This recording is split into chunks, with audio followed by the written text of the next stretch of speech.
And welcome back to The Nose Plays Endless Space 2. I decided that after my last video that I made late last evening while I was playing around off camera, I wanted to go ahead and follow up on the ideas that I presented in my video. If you haven't checked that out yet, it's a very short video. It's about 6 minutes long, and it outlines and demonstrates a strategy that I theory crafted probably 2 years ago, year and a half ago, when I first started to seriously do some research into boarding pods. When the Vaulter DLC first came out, boarding pods were one of the new additions to the game, and people struggled to try to figure out how to use them effectively. Generally speaking, they're pretty garbage. They don't work particularly well in most scenarios. There are a few situations where they actually work incredibly well, as my video will demonstrate. So, what I plan to do in this playthrough, that's different than any of the playthroughs that I've done up to this point, is we're going to do our best to build no fleets. I know that sounds kind of ludicrous, and I'm not saying that we're not going to build ships. We're definitely going to build ships. We'll still build some scouts and a few other things. But we're not going to build traditional fleets that we use as I have in most of my other games, pretty much all of my other games. What we're going to do instead is try to pick fights with pirates and other players within the game and get them to invade us. And once they do, we are going to set a very deadly trap for them and steal their fleets. So we will build some ships that are dedicated for this, but they won't actually be fleets that will be going out and about on the map as you would traditionally have. They will basically sit in the choke points of our vast empire, and anytime we get invaded, they will pop out and do their thing, and hopefully create massive fleets from the enemy, which we can then use to do all kinds of crazy stuff. So that's kind of my game plan. I haven't really made any changes to the settings. I did up the difficulty from one of the earlier games. I think the United Empire game I was playing on normal. I forgot to bump that up. I don't like bumping the pirate difficulty higher. Pirates are really annoying in this game. If you bump the difficulty higher, they become incredibly oppressive and not much fun to play against. On normal difficulty, they're not too bad. They're more of an annoyance, which is what I feel they should be for the most part. It's definitely more challenging to play with higher difficulty pirates, but not in a way that's very fun typically. And with the addition of the Academy, we already have annoying extra factions taking over real estate. So I just leave it at normal. We'll just take a quick peek at these so you can see I'm not really making any changes to anything.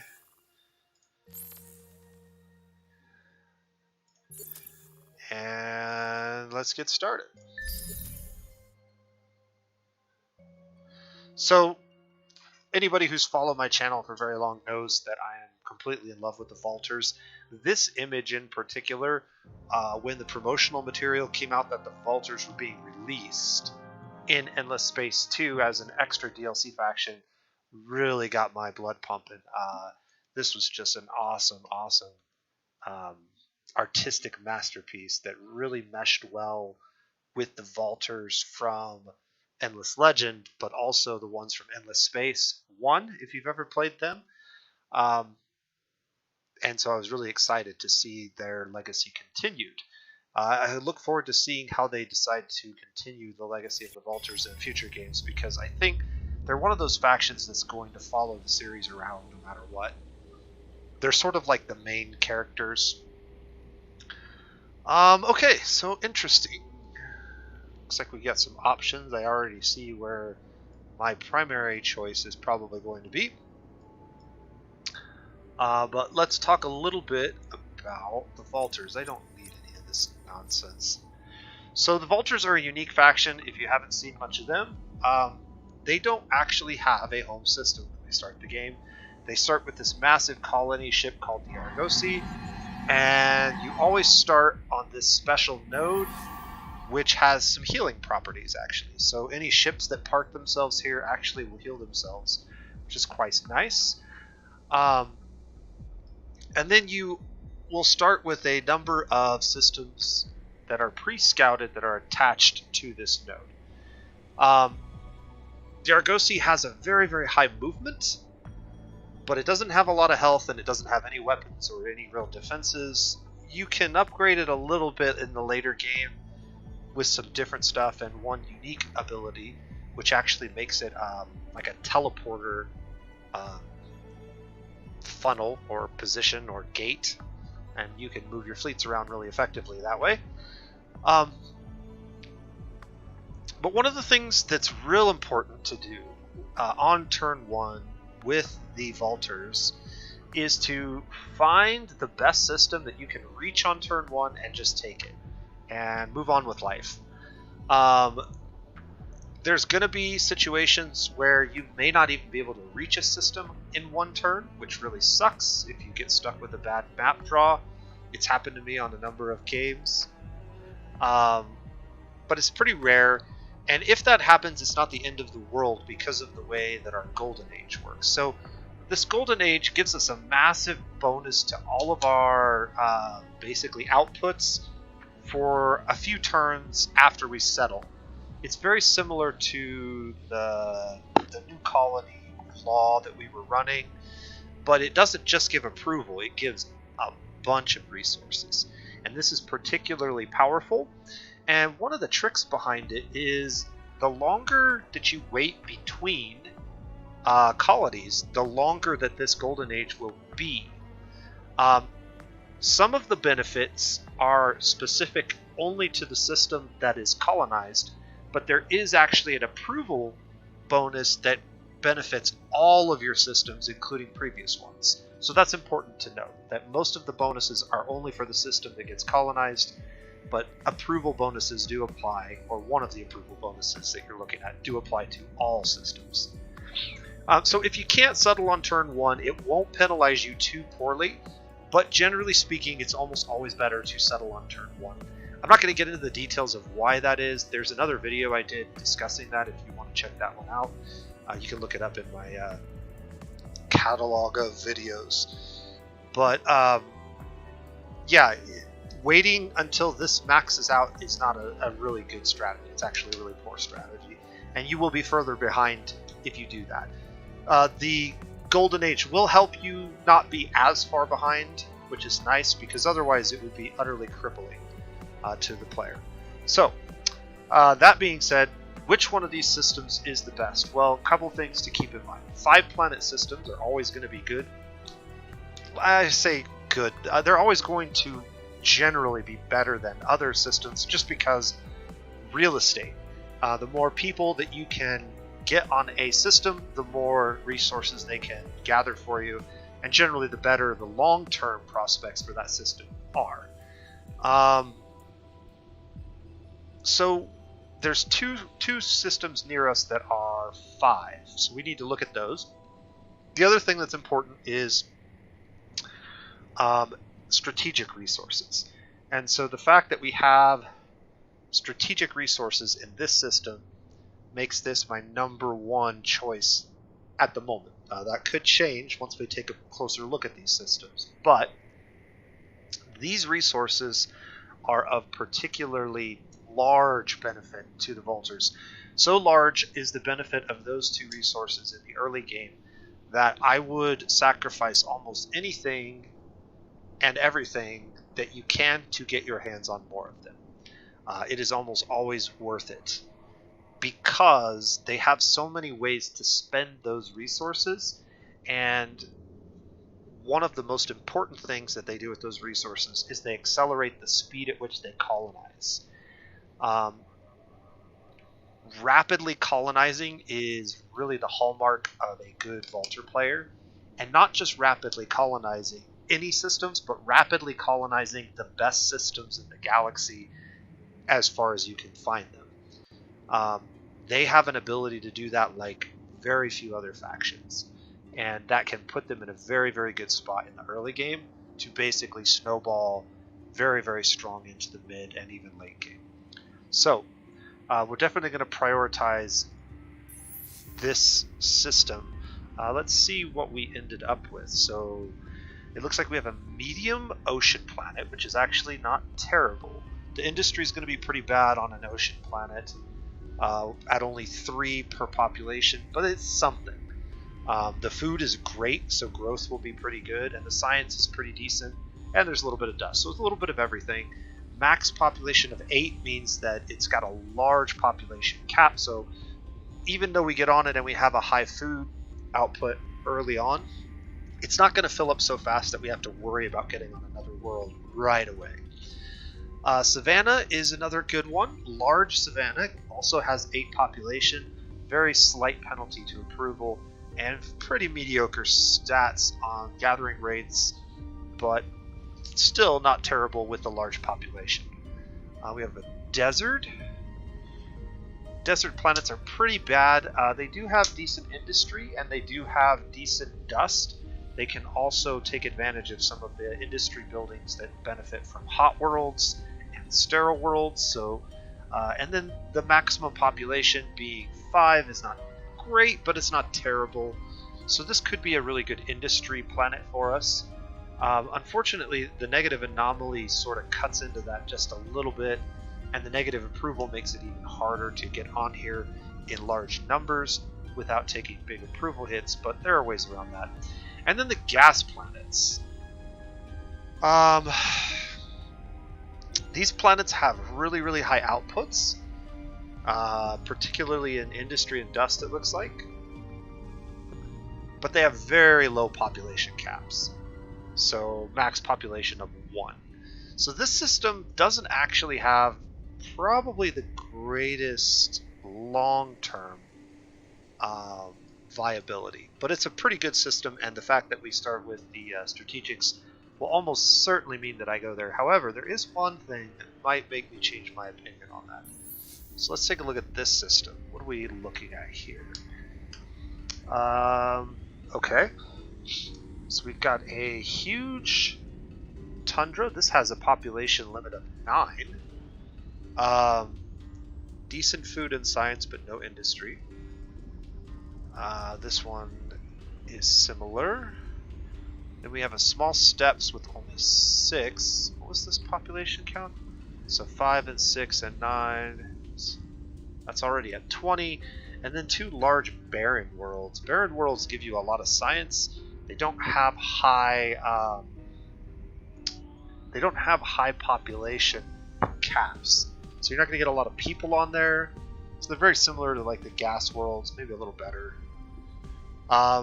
They are sterile, so they also can benefit from some of the industry buildings in the late game. The other thing that's nice about large planets like this is large barren planets can, in the super late game, be terraformed into much better planets, and that terraforming can make them incredibly valuable because of their large size. So this system, while I would say in the early game is not going to be as good, just because the starting world here is not as good as that ocean world would be, the late game potential of this system is probably a little bit higher than the other one. And then the other thing to note here is there's a lot of curiosities here. So let's take a look at what we have. We got a life form, subterranean, life form, ruins, atmospheric, and atmospheric. So with only one subterranean curiosity in this system, I am very unlikely to make this my first settle. If there were a planet with 2 subterraneans, like say 2 here, or 2 here, or 1 here and 1 here, I might consider it because there's a chance that we actually get titanium and hyperium when searching subterraneans. But in this case, our best, we're only going to get 1 of those 2 resources. And there's a chance that we might not even get that, because this could be something else like dark glitter or jadonics. So that system's out. Let's take a look at this one. Also quite a few curiosities over here.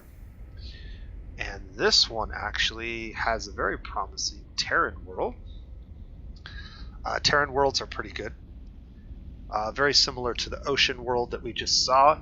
The nice thing about Terran worlds is they're temperate fertile planets, and the temperate fertile pairs really well with the xeno-industrial infrastructure to give you a lot of industry very early. 7 population cap on this boreal, which is cold fertile, and the steppes, which is temperate. We won't be able to get on the steppes right away, but pretty reasonable population limits. A negative anomaly is kind of a downer, and it's actually a really bad one. Minus food and minus industry and minus approval are all pretty awful. Life form, subterranean, ruins, atmospheric. Yeah, so this is another system that's unlikely to have more than one of the 2 strategics that we're going to need. So this is almost certainly going to be our first settle. Now, the downside is I'm afraid that the distance that we're going to have to travel, as I suspected, is more than a single turn, which means I'm going to break the rule that I generally follow, which is always take the first system that is the best system you can get to in a single turn. In this case, I think it warrants us grabbing this now, and the reason for that is by doing this system first, we're actually going to get our second system faster. Even though we're delaying our colonization by 1 turn, we'll still get this system faster than if we started here and then tried to come grab this one. The other reason is if for any reason we get delayed, there's a chance that pirates or another player grabs this before we get it, and that means that we're in big trouble because now we're really struggling to find more of these in the early game. So anytime you see these resources, you probably need to prioritize them over anything else. And that's all we get to do this turn because we have no colony. So yeah, that's a downer. It will give us actually 3 more turns of Golden Age though. So for an additional 3 turns, we're going to get 25 of all of our Fidsies. We're going to get 3 more plus 25 bonuses of manpower. We're going to get a little bit more influence. So it's not all bad. We'll be fine. Let's go ahead and get this and get on to this system, and Savannah Desert are going to be high priorities for us.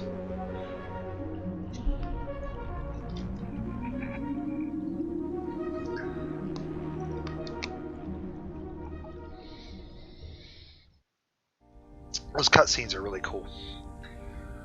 Okay, so we start with 2 Vaulter populations and a Sisters of Mercy population. Let's go to this screen and talk a little bit about the Vaulters and why I think they're awesome. The Vaulters have a natural affinity for science, so they just naturally produce extra science. Every population of Vaulters we get will give us a little bit of extra science, which is great. And then they also have this plus 25 attack damage done to attacker during ground battles. In the previous video that I mentioned at the beginning of this, I talked about how I was being invaded by another faction, and I managed to hold them off. One of the ways that I was able to do that is there's a number of structures, there's a number of buildings that provide this effect. And what it is if you're used to using preemptive bombing, is it just gives a big splash of damage to the attackers before they get to attack, and will remove a good portion of their fighting force each and every round, which is significant, especially in the early game when you have small amounts of fighting forces that you can engage with. Vaulters actually add to that value, and so having a large number of Vaulters on a system means that you're going to take a significant amount of damage before you even get to engage in an invasion, which is nice. And if you pair that with some of those same types of buildings, you can get a nearly impenetrable defense force that will basically make it almost impossible for you to win through an invasion unless you literally use siege modules to siege the entire defense force to 0 before you attack.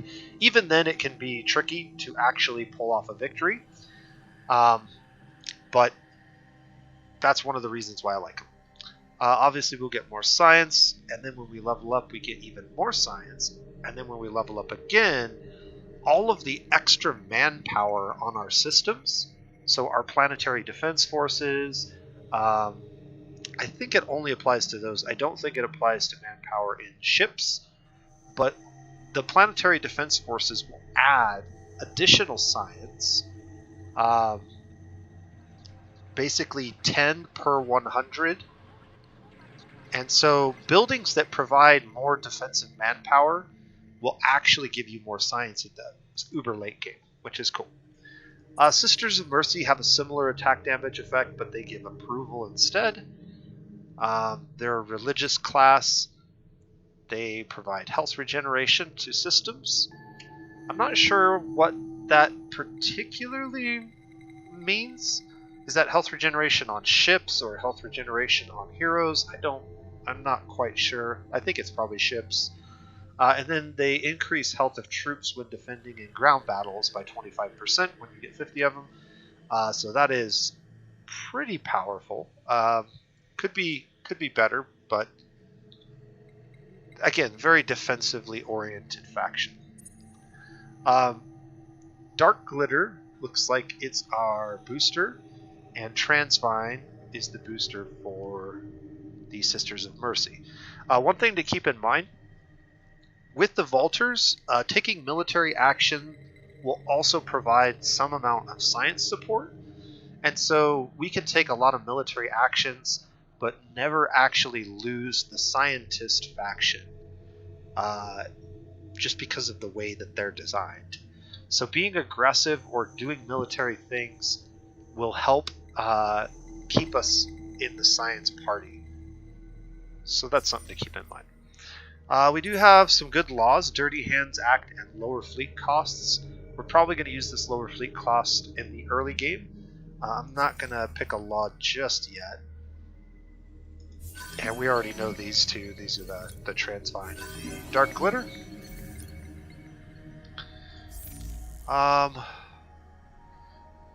Just to let you know, Dark Glitter is one of my favorite luxury deposits. It doesn't seem like it's very good because it doesn't actually provide a lot in some cases. But what it does do is it increases your defense capacity by 200, which basically doubles the base value of 200 that most factions start with.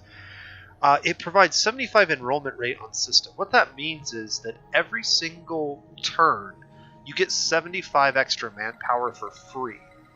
So even if you have 0 manpower, you'll get 75 troops basically for free. So this is very powerful, and it makes a large system with lots of defenses very hard to bring down because you basically get these 75 free meat shields every single round that they have to chew through before they even touch your actual manpower. So that's incredibly powerful. And then it provides plus 10 extra global manpower on the system. I'm not sure if that's per turn or just a flat amount, but pretty neat, especially if you plan on playing a very defensive game, which we do. Not many people understand what that enrollment thing means, but it's incredibly powerful, and if you've ever tried to invade a system where somebody's used it, you will know how completely helpless that feels. It's just really, really bad. Nothing else to do here. The main things that we have to do with the Vaulters, we have to mess with our ships. The Vultures have a weird ship bug that I don't particularly care for that we have to deal with. Basically, our ship design shows this engine, being applied to that ship with the 2 probes, the 1 gun, and the hull plating. The problem is our actual ship does not have that.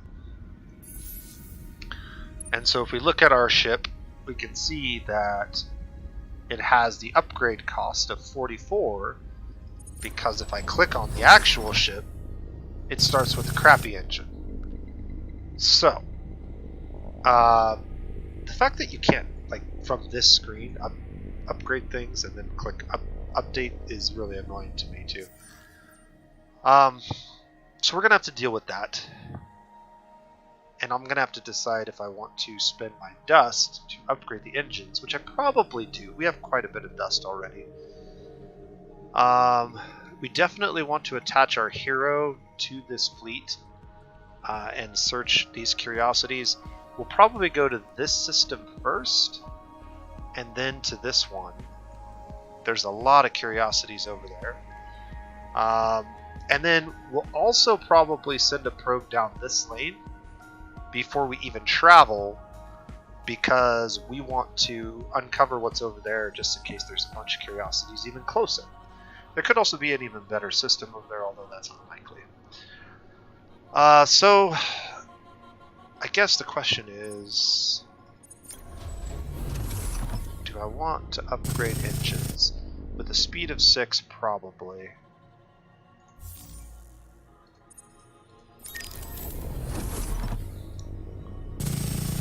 So this is actually a speed of 7 with that engine in place, and that's 44 dust to do the upgrade. I could also take off the hull plating to get even more engine speed, which would allow us to jet around just a little bit faster. So something like that is 51. This still gives us a gun, so we can still do some blockading and other things, but we're not going to be much of a combat vessel with this layout, but that's probably okay. This is definitely a scout ship at this point. I'll go ahead and apply that design. Then we'll attach our hero and upgrade our ship. And now this ship should have a movement of 10, which it does, which means we need to get her ship to a movement of 10. And I believe the way that you do that is you have to do this, which means we actually do not have room for a probe, which is probably okay since we have 4 probes anyways. But if we want to keep her paced with the other ship, we're going to have to do it this way. So, since the lanes are very long, I am going to go ahead and do that. Okay, and then we have 4 probes to start with, so let's go ahead and get this done. Okay, Red Sing's actually a really good early game booster. And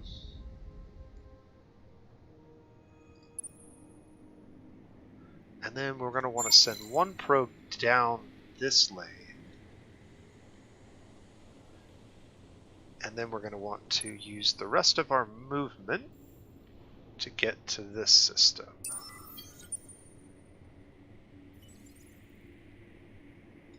Alright, not bad.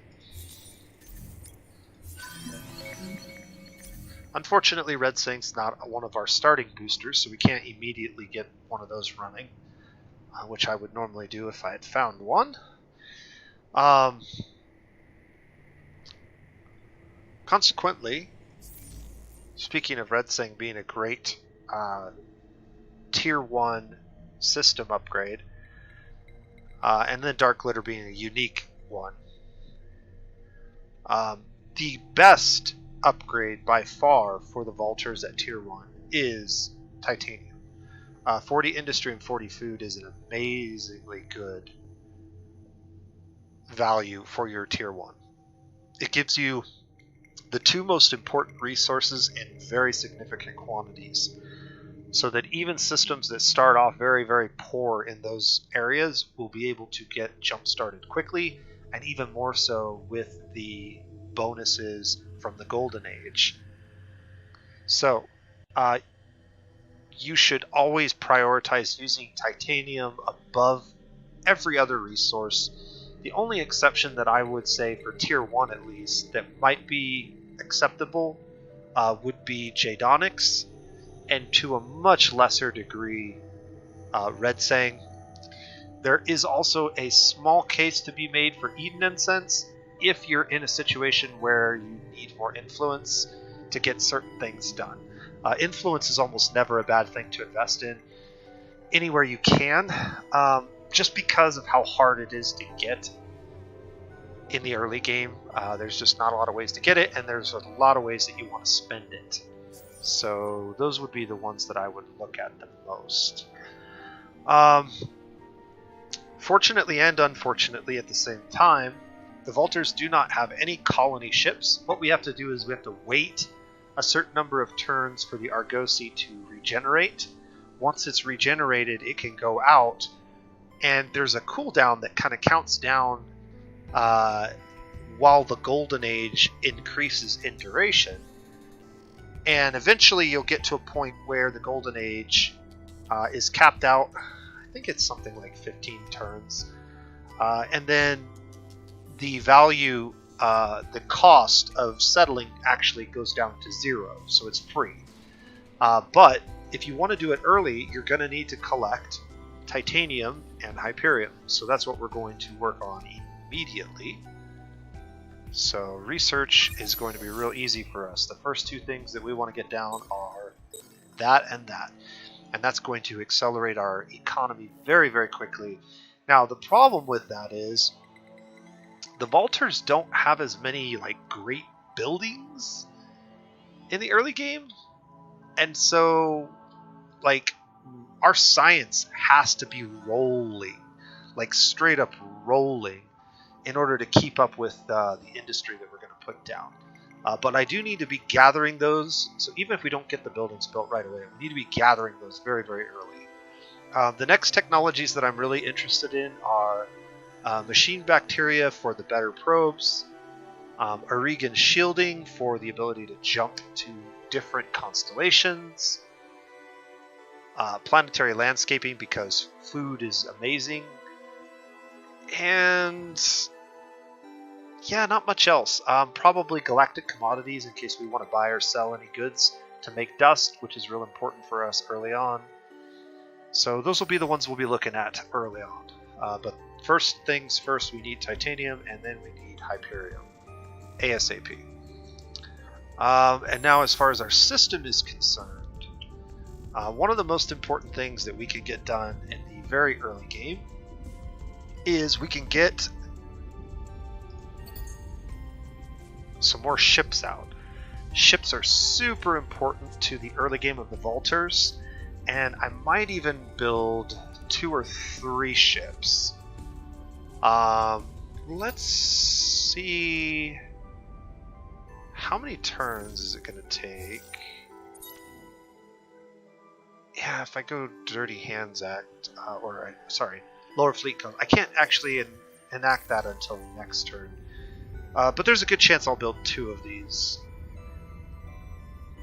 That'll give us 3 scout ships and quite a few probes. That should be enough for us to get a good start. Also, looking at our deposits, we got a average deposit and a poor deposit. That's fine. I value titanium over Hyperium in the early game just because we plan to use it for a tier 1 resource upgrade. So.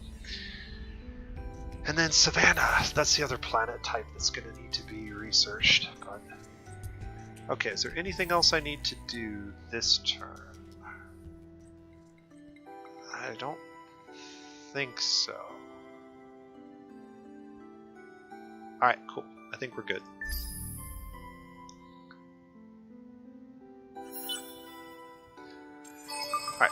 Alright, you saw maybe the approval jump up a little bit there. That specifically jumped up because now after the first turn we're getting the +8 from leading political parties for the system. That isn't applied on the very first turn of the game, or in our case the very first turn of our settled. And we did discover an amazing new planet. This should be our probe over here. So, what should you prioritize if you cannot find a system with titanium and hyperium? Well, there's a couple of things. Large systems with 5 planets that are reasonably good could be good late game. So the earlier you get those started, the better off and the more developed they'll be in the late game. So that's one thing. But the other thing that really can make a great system is something like an endless planet. So the endless planets are all really, really awesome. This one in particular is pretty good. It has a ton of food. But the thing that really makes endless planets amazing is that they actually are one of the few planets that provide influence per population. And so if you're having issues with influence and you need to get more funding for various projects, one of the things you can do is settle a system with an endless planet. Every endless planet provides some amount of influence per population pip. And you can imagine when we get 4, 5, or 6 population pips on this planet, that's an extra 30 influence per turn. That's significant, and that can actually build a nice little stockpile for when you need to negotiate or spend things like through diplomacy with minor factions or whatever else you use your influence for. So this system actually could be really good. We got a lot of really good systems around us. This is way different than the start we had with the United Empire the other night. We're looking much more... Well, we're looking like we're in a much better spot. The concern is going to be how quickly can we take advantage of it, because if we can't gobble all this territory up fast enough, it's going to be a real problem for us in the long run. We don't want our enemies getting on really good systems before we do. Okay, now that we have a little bit of influence in our pocket, I can go ahead and run the lower fleet cost, which will actually get both of these done in 5 turns. And that might be too long. In fact, it will be too long. So I am going to only build 1 extra ship right this second, because as soon as xenolinguistics gets done, I want to start putting some time into xeno-industrial infrastructure. Okay, anything else that I want to do? I guess this is a perfect time to take a very, very small look at the idea of tact. So we talked about tact in some of my earlier videos, and the science hack video in particular. This is a perfect example of tact. So, is there any advantage to us actually finishing this next turn? And the answer is no, because it's going to take me at least 2 turns to finish the ship that I'm working on. So there's really zero need for me to get this done, with the one exception being that as soon as this technology is finished, we will actually start mining the titanium resource. So I have a decision to make. One thing I could do is I could delay finishing this technology for a turn and get a little bit of research done on this one before I do. The advantage being that if I do that enough times throughout the course of the game, I actually save science and I actually research things slightly faster. And again, I don't know the exact specifics of why that works. It just does work. So if you want to min-max and take the time to always come back and look at these screens, the problem is if you don't remember that you switched it and then we go 2 turns, then we're actually delaying ourselves getting this when we could have used it. So we got to be really diligent, and it's very, very time consuming and not something that I'm very good at. I messed it up twice, even in the second attempt at the video. So, but the other thing is, we just need to start mining titanium like now. And so we actually do benefit from researching this a turn early, earlier than we can use the building, because we do benefit from this. And so for that reason, I am going to go ahead and let it finish this turn.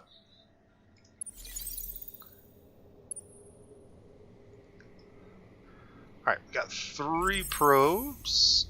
Our hero is going to massively level up. Is there any particular one that I care about? I don't think it matters, right? We'll just grab 3 of them. Okay, rich soil. And a battle card. More titanium, that's good. And a deposit, that's also good. And super spuds. And our hero gained her first level. And I will tell you, this hero's best position is almost always going to be governor. She's not particularly good at combat. She doesn't have really great combat abilities. She's an overseer.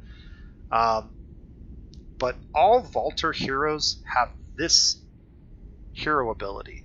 And I wouldn't say that it's important for every Vaulter hero that you pick up to invest in this talent, especially if they're not going to be a governor. I wouldn't necessarily invest in it. But this very first hero, 0.5 titanium and Hyperium per turn doesn't seem like it would be worth very much. This is critical to your ability to rush your colonization with the Argosy. It is absolutely imperative that you put points into this as early as possible. I always put my first 2 levels into this. It makes a huge difference because you burn through these resources so much faster than every other faction does. So, and more importantly than that, if for any reason you end up in a really bad game where there just aren't good titanium Hyperium deposits anywhere near your starting location, this is literally the only way, barring a few really interesting buildings that aren't super efficient, to get more of these resources. So yeah, just get used to grabbing these if you're going to play Vaulters. You'll thank me later. So we'll definitely get her to level 3 before she's done with her tour of duty. There's not much else I need to do. I did set the law that I wanted. And we did find some super spuds and some titanium. But nothing else going on. Oh, one other thing I wanted to point out. You can always tell which systems are currently in the middle of a golden age by this symbol. So if they have this symbol up here above their name, that means they're still in the middle of a golden age. And if you mouse over it, it'll tell you how many turns are left. This is important to keep an eye on, and I'll explain why in about 6 or 7 turns. But you want to be aware of when your golden age is about to wear off. Okay, we do not have any movement left, so we'll just wait for some probes. Excuse me. Unfortunately, it's probably going to take us 2 turns to get a probe, so we may be waiting a little bit.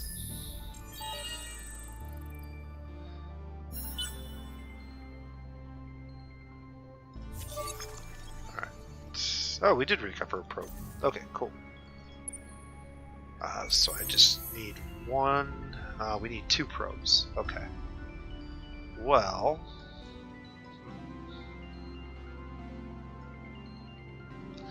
out of curiosity, is there any chance that this probe might reach out there and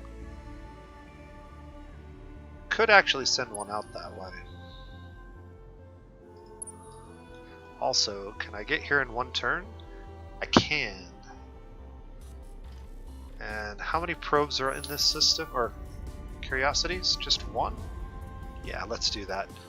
So let's maximize the use of our movement here. We'll get this ship over here.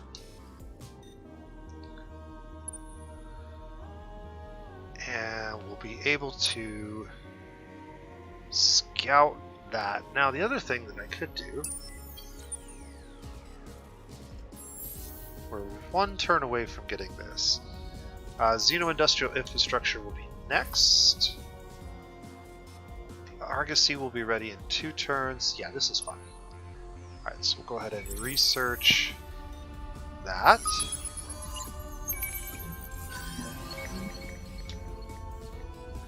Oh, low gravity and 150 dust. This isn't a bad system. It's not great, but the positive anomalies actually make it a little bit better than it would be, and obviously the Endless Planet's pretty solid. Could be a pretty decent industrial world, to be perfectly honest. A planet with massive amounts of food to feed all of the people on the hot worlds that are doing tons of industry for us.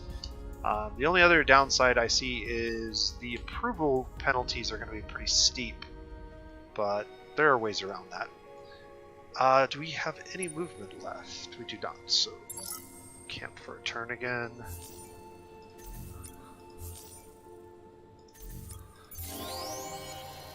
Alright, this is be the first to possess 20 star system improvements in your empire. We actually have a good shot at completing this, just because the Golden Age allows us to rapidly build the cheap buildings quickly. And this is particularly true if we're able to accelerate our colonization. If we end up unable to do that because we're lacking strategics or dust, then it becomes a little bit more difficult to pull this one off.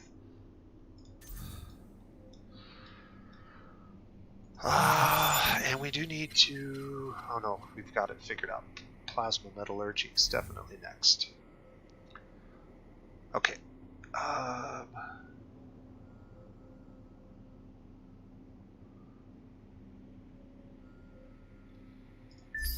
go ahead and end the turn. This is my favorite part of the game, is these first 20 to 30 turns, figuring out like what the best strategy is for giving you the best chance of success. So, I have a couple of options here.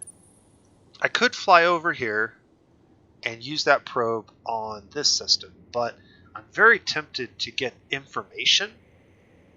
Information is super important for the Vaulters. The Vaulters, more than any other faction, need to know everything that's going on around them. Like, they need to know what's out there, because they are super limited in their ability to colonize. And so colonizing a system that looks good only to find out that a better one was literally just a quick hop down a star lane away really feels bad. So investing in extra scouting, extra probes, probe regeneration, these are all things that really seem to pay off in some games playing the Vaulters. So we're going to send that probe down that way, and then I'm going to go ahead and head over here.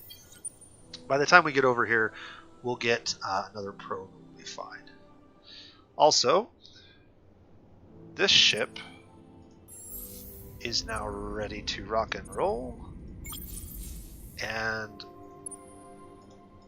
I can send him the same direction, and he's got a full allotment of probes ready to rock and roll.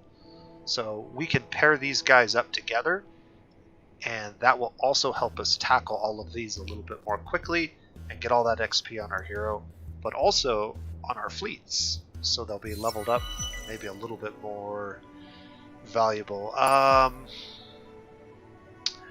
So we already talked about how Eden Incense can be really decent, but 75 Hyperium is going to be critical for us right now. And the reason I say that is because we're going to be gaining titanium at double the rate that we gain Hyperium, which could create a Hyperium bottleneck in what we want to do. And so getting this reward actually gives us a bunch of Hyperium to help offset that bottleneck in the early game. So it does require that we build defensive or ship improvement buildings. That's not something we generally want to do in the super early game because it sort of delays our economies, but if it gets us this stockpile which allows us to settle a little bit earlier, then that can actually pay off. So that's the one we're going to choose. Also, I kind of want to go a more military route. but sort of in a reverse way. Okay.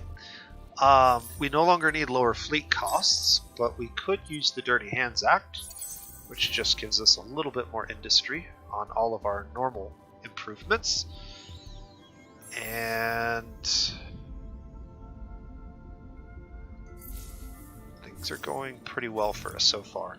Notice our return values are really big right now everywhere, and this is largely because the Golden Age is still running. That is not going to be the case forever. So we do need to be paying attention to that. And I guess now's a good time, since this is about to roll over. What is it that we want to do next? What is going to be the most important thing for us?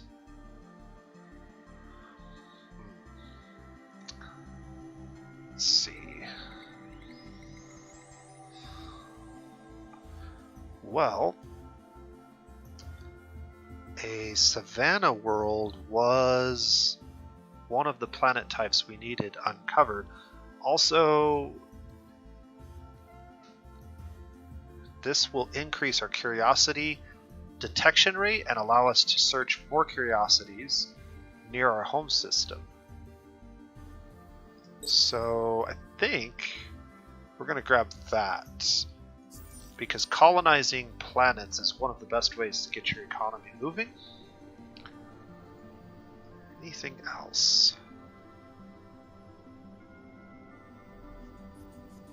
I don't think so.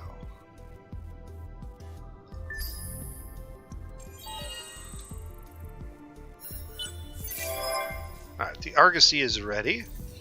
So let's take a look at the Argosy real quick. The Argosy in the early game is pretty awesome. As I mentioned, it's pretty fast, and that's because it has 3 engine slots. You can actually outfit it with a defensive module if you have any suspicion that it will ever be in combat, but you really shouldn't, especially in the early game. It's so fast that it's generally able to avoid being attacked by most things. And it does have a fair amount of health, so most ships can't bring it down.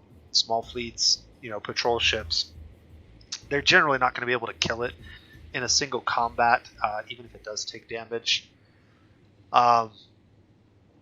Later on, you can actually improve the number of modules that are on here and give it a little bit different design.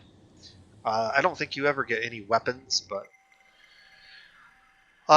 so we have a really, really high speed, a movement of 11. And the other thing that's really interesting about the Argosy is you can see that the vision is a fairly large bubble. I would say it's like maybe 30 to 40% bigger than a typical ship of our type's vision. And so because of that, we can actually uncover a lot of things that are sometimes like hidden off the edge of the map. So one of the things that I like to do with the Argosy at the beginning, because we can't really do anything else with it right now, is just run down the star lanes, even ones that I've already been down, and see if maybe they touch something like a little system that's just off to the side that's not actually part of the constellation. Sometimes you can uncover good portions of the map that way, and so that's actually what we're going to do. So I guess I'm going to send the Argosy. I really don't like that sometimes I click on things and it doesn't actually do anything.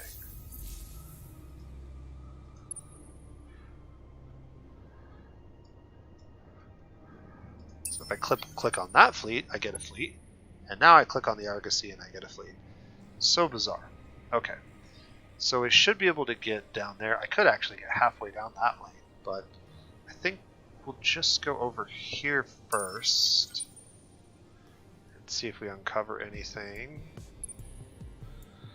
and then we'll go ahead and send it down this lane and uncover just a little bit more. Alright, our other ships can move to that location, and we can actually merge these guys together, so now we have 5 of 8 probes. probes. And that's going to give us more than enough to finish off these.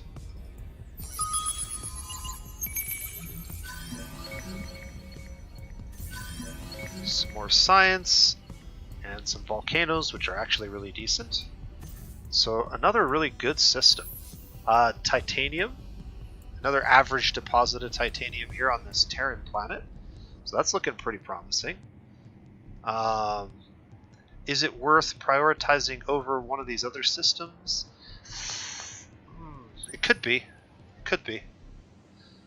We have extra movement, so we're going to go ahead and utilize that movement. Now, I do have a few more probes. And I'm tempted to throw one. Just one. Sort of out this way. And see if maybe we get lucky and hit something. That should still give us some movement. Yeah. So we can still get started on our way down to this system.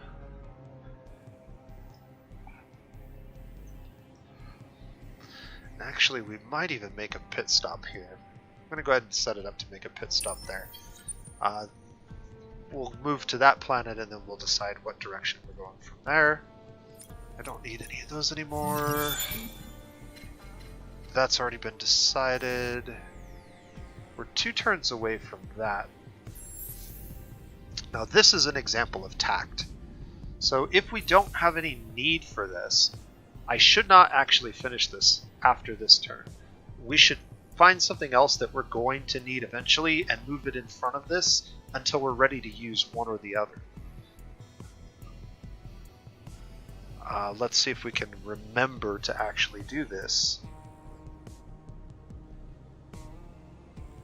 Alright.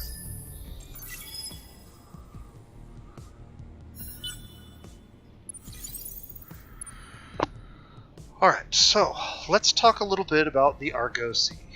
The Argosy, as you can see, is our colony ship. It has this colonization button. However, in order to colonize early with the Argosy, we're going to need 900 dust and 13 titanium and 13 hyperium.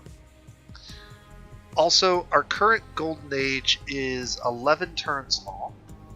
It will increase by this glowing amount if we wait another turn, up to this maximum limit, which I believe is 15. That's the most a golden age can ever last, no matter how long you wait.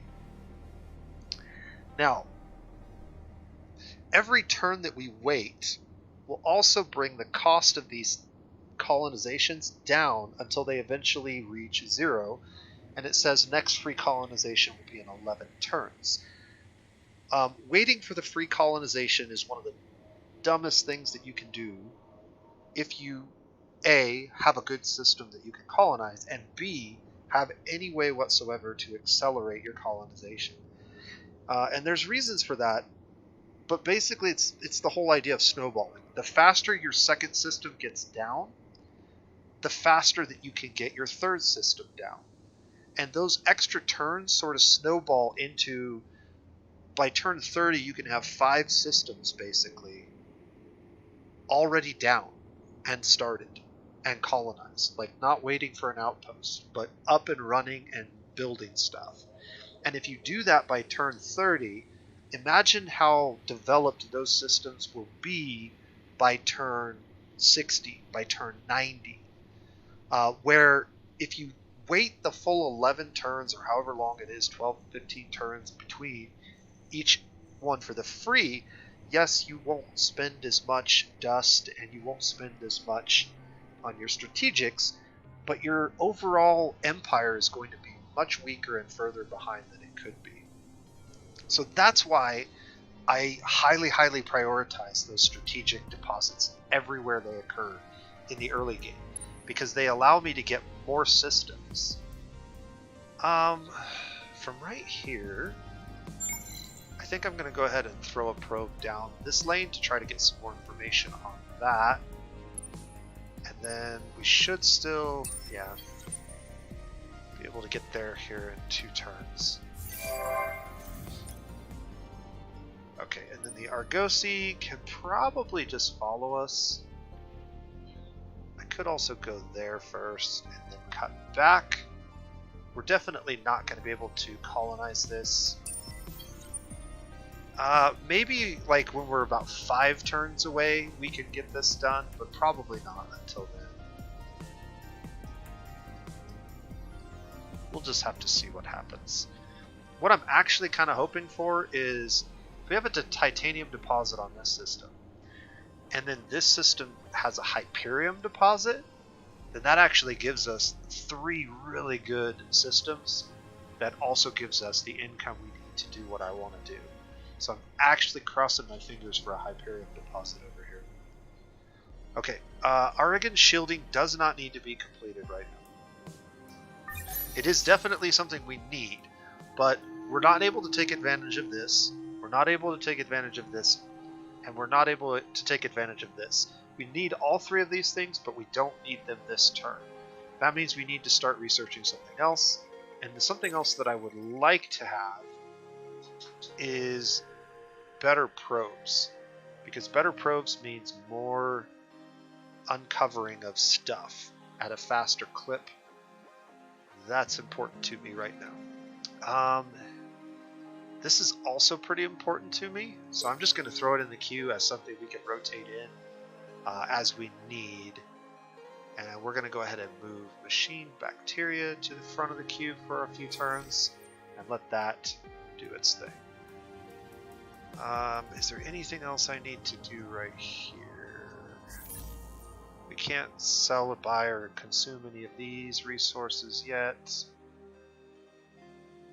We don't need to change our law right now because we're just going to keep working on buildings for the foreseeable future. I think we're good.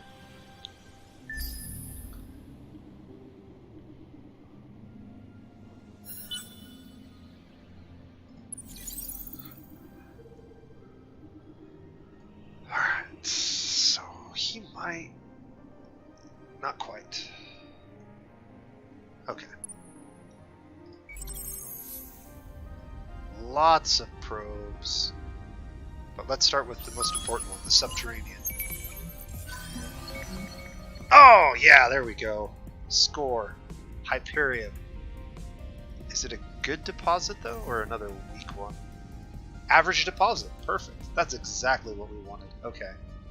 So now I'm feeling really good about this start. Like, this is an exceptionally good start for the Vultures. If we can get those 3 systems locked up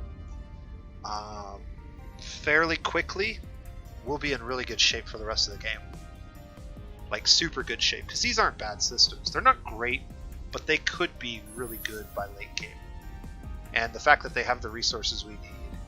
Also, if we just get mostly good anomalies and things here, this could turn out really well for us.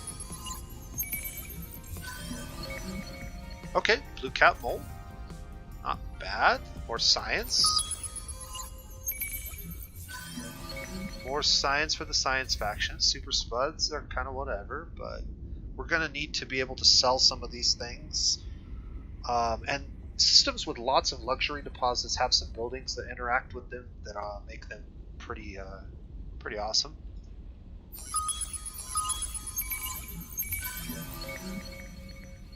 Basic mono hull plating is an upgrade to normal hull plating. And a volcano. Another really good volcano, comatite volcano with extra science to boot. That extra science actually pushed this to 1 turn away, so I'm actually gonna throw that in the queue for a second in case we get more science. Actually, I think we're out of probes, aren't we? Yeah. So just go to sleep for a turn, and we did get our next level. Also, we are 2 turns away from being able to reassign her. This is one of the downsides of starting a turn later. We actually have to wait a little bit longer to reassign her, which kind of sucks, but not really the end of the world. Okay. No, I don't want to do that. I want to do that. Okay. We're 2 turns away from this being completed. Again, we don't need any of these things finished just yet, but we will need all of them eventually. And then, just out of curiosity, I need to keep this in the back of my head. Steppes is a planet type that we need. Barren is a planet type that we're going to need. And then over here, it was steppes again, boreal, and ice. Okay. And then savanna and desert. We did get a population pip, so that's good. Our next population pip is going to be a Sister of Mercy. The Sisters of Mercy are actually a minor faction from Endless Legend. They happen to, in the canon lore of the Endless World, if there is such a thing, I guess, they paired up with the Vultures when they left the planet. So that's why they're in this game. They're the only minor faction that I'm aware of that directly translates from Endless Space, or from Endless Legend to Endless Space 2. None of the other ones actually make it out of Araga, at least as far as we know. Well, take a look at that. Free information. Pretty slick. We did happen to hit something with our random probe that we sent out. Also, Zakor, whatever this system is. Lots of green anomalies, that's good to see. Dust, food, approval, science, huge ash, arid, and desert. So again, not a terrible system. One of the things that I am a little concerned about is we're getting pretty close to the point in time where pirates are going to take over one of these systems. And there's a very fair chance that it could be this one. That would be not good for us, or this one. That would be really bad for us. We want to grab both of these as quickly as possible and sort of cross our fingers that pirates don't get involved. Okay, is there anything else I need to do? We did switch that around, so that's good for a turn. This is still 2 turns away, and we still have buildings. We really don't need to do any of those other things. So let's go ahead and end the turn.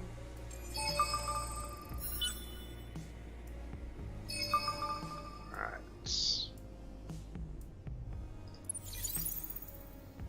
So actually, now that I think about it, we're getting awful close to the ability to buy this out. In fact, in exactly 3 turns, we'll have the 11 Hyperium we need. I don't think there's any way to really accelerate that. However, if we did get the Galactic Commodities Exchange, we could sell some of our caches of these resources that we're not likely to use anywhere else and buy up or sell off to get the dust we need for an earlier settle. So we're getting very close to wanting to do that. And that means that I probably just bring him over here this turn. There's really no need to be scouting around much more with him right now. I guess I could go to here and then come back. That'd uncover just this last little bit of space. Yeah, not all that important. And we'll just kind of bounce like that. So, and he'll be ready to settle. All right, we do have probes again.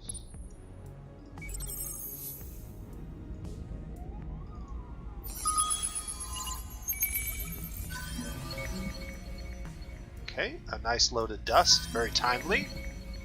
And more blue cap mold, and there's only 1 probe left. She should have 1 more turn of lockdown. Yeah, so we can't do it till next turn. So we're actually going to finish all of these the exact turn that she's able to go back and become a governor. Also, we have 2 turns left of our golden age. And so now is where we need to pay careful attention to a few things. We'll talk about that at the beginning of next turn.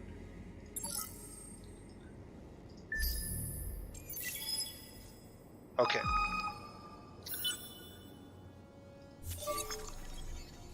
Let's go ahead and get this taken care of actually before we talk about it. Last of the curiosities. Another volcano. Lots of these volcanoes and more dust. Perfect. We might not even need galactic commodities right away. Okay. So let's go ahead and consider what each of these things are going to give us if we decide to grab any of them.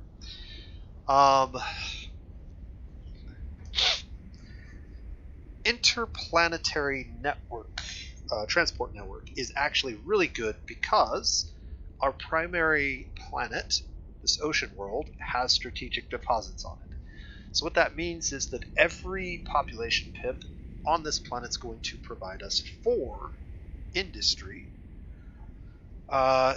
in addition to whatever they normally would produce. Since we have 4 of them, that's 16 industry, and that will continue to increase as long as we keep population on this planet growing. So 16 industry for this building, 10 flat industry and 10 food, or 15 science and 15 dust. Also, public-private partnerships is going to give us 30 science because this is a temperate fertile planet. Temperate fertile planet, 10, 20, 30. Just like Xeno-industrial infrastructure is giving us 30 industry. I think the order in which we want to do these things is probably drone networks first, because it's only going to take 1 turn to get that up, and then into interplanetary transport network. Now, this is the point in time where you really need to pay attention, because what's going to happen, and let's actually go to this screen. What's going to happen is, starting next turn, we are going to lose 25 industry, we're going to lose 25 food, we're going to lose 25 dust, we're going to lose 25 science, and we're going to lose 5 influence. We're also going to lose 25 approval, all in one go. And because we lose 25 approval, that's going to drop us down, so we're going to lose some of this 23 food from being ecstatic. We're going to lose some of this dust. It's just a big hit to your resources. And so one of the big things that's caught me off guard a number of times when playing the Vaulters is if you're not paying attention to when this golden age falls off, you'll kind of look at your stuff, like say galactic commodities, it's going to finish in 1 or 2 turns, or Xeno-industrial infrastructure is going to finish in 2 turns, or in our case, interplanetary transport networks 4 turns away, right? Well, when we end the turn and all those things falls off, all of that math gets thrown out the window. So what you have to keep in mind is that the numbers that you're seeing for the number of turns is based on the computer assuming that the golden age is going to last indefinitely, but it's not. And so because of that, it's problematic when you're trying to do the math. So what we need to understand is that while this building may actually get completed in 1 turn, interplanetary transport networks is not getting done in 4 turns. It's probably going to be more like 5 turns. And many times that doesn't really matter, but sometimes it does. And so just being aware of that and keeping an eye on your golden age is important. The other thing that it matters for a lot is science. So like, let's say that we were finishing something and then we were expecting the science to be completed to fill our queue. Well, if we're not paying attention and the golden age expires, and then all of a sudden this science takes us 2 or 3 more turns to finish, that can be really bad in terms of like the flow of our gameplay. So just be aware of it and kind of calculate it, give yourself a rough couple of extra turns on things that you might expect to be done in, one or two. They're not going to be done quite as quickly. But we're in a pretty good spot here. I think what I want to actually get completed next is the Savannah world.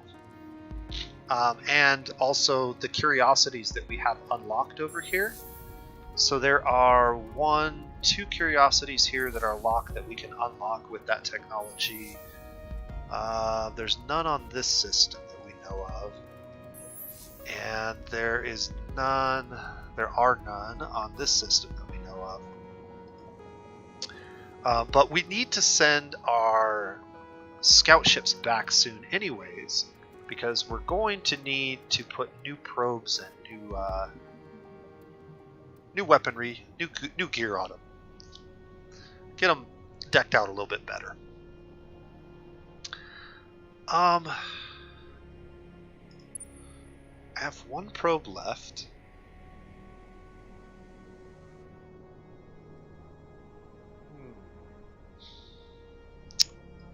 That probe's probably going to hit that.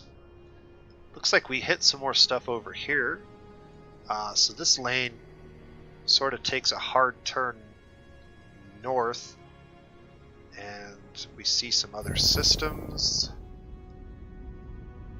Nothing too ultra exciting.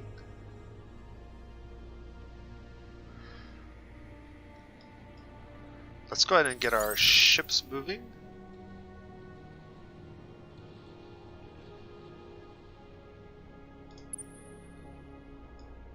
Okay, and then our hero can be reassigned to this system.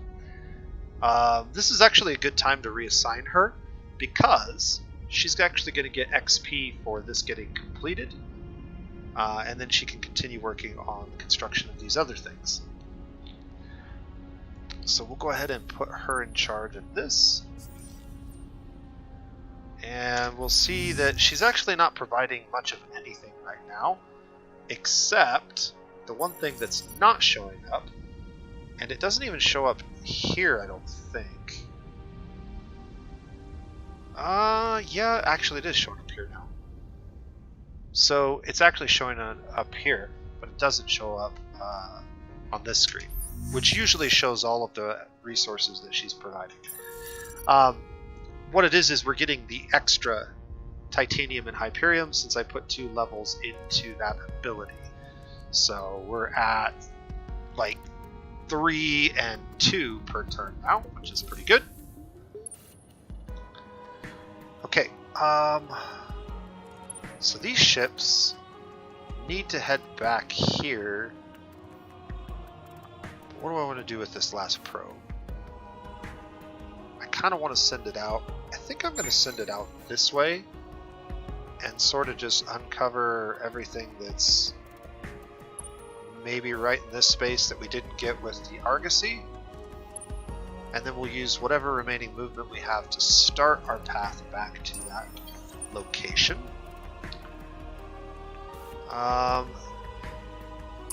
Clicking on the Argosy and mousing over this, we can see that we actually have the ability to colonize this right now if we were on the system. So if I just waited, we could have done this a couple turns earlier, but not much. In fact, it would actually be this turn because we just barely got the 9 Hyperion we needed. We can delay this, however, and probably move this to the front of the queue. Arigan shielding. That will unlock those curiosities for us to search, and then get the mechanized bacteria after that. And that will help us get better probes on our scout ships. So everything's looking pretty good so far. Really worried about pirates spawning this turn.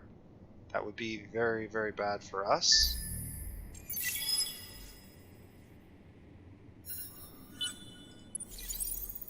Okay, let's see here. So far we're good. Pirate free. We're actually going to get this 7 turns early. And I have 2 choices. So we have the huge tundra world with 9 population pips total.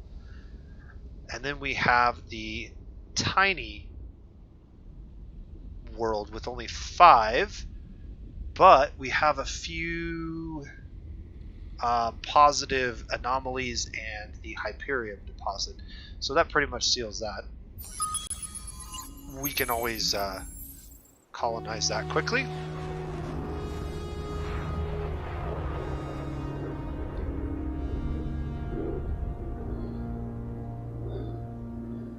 Very good.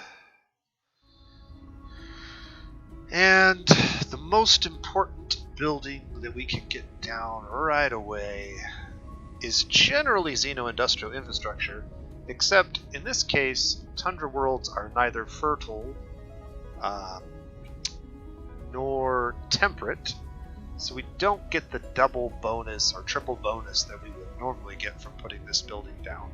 So instead, I'm actually going to work on drone networks, and then after drone networks gets done, we might go ahead and grab cerebral reality.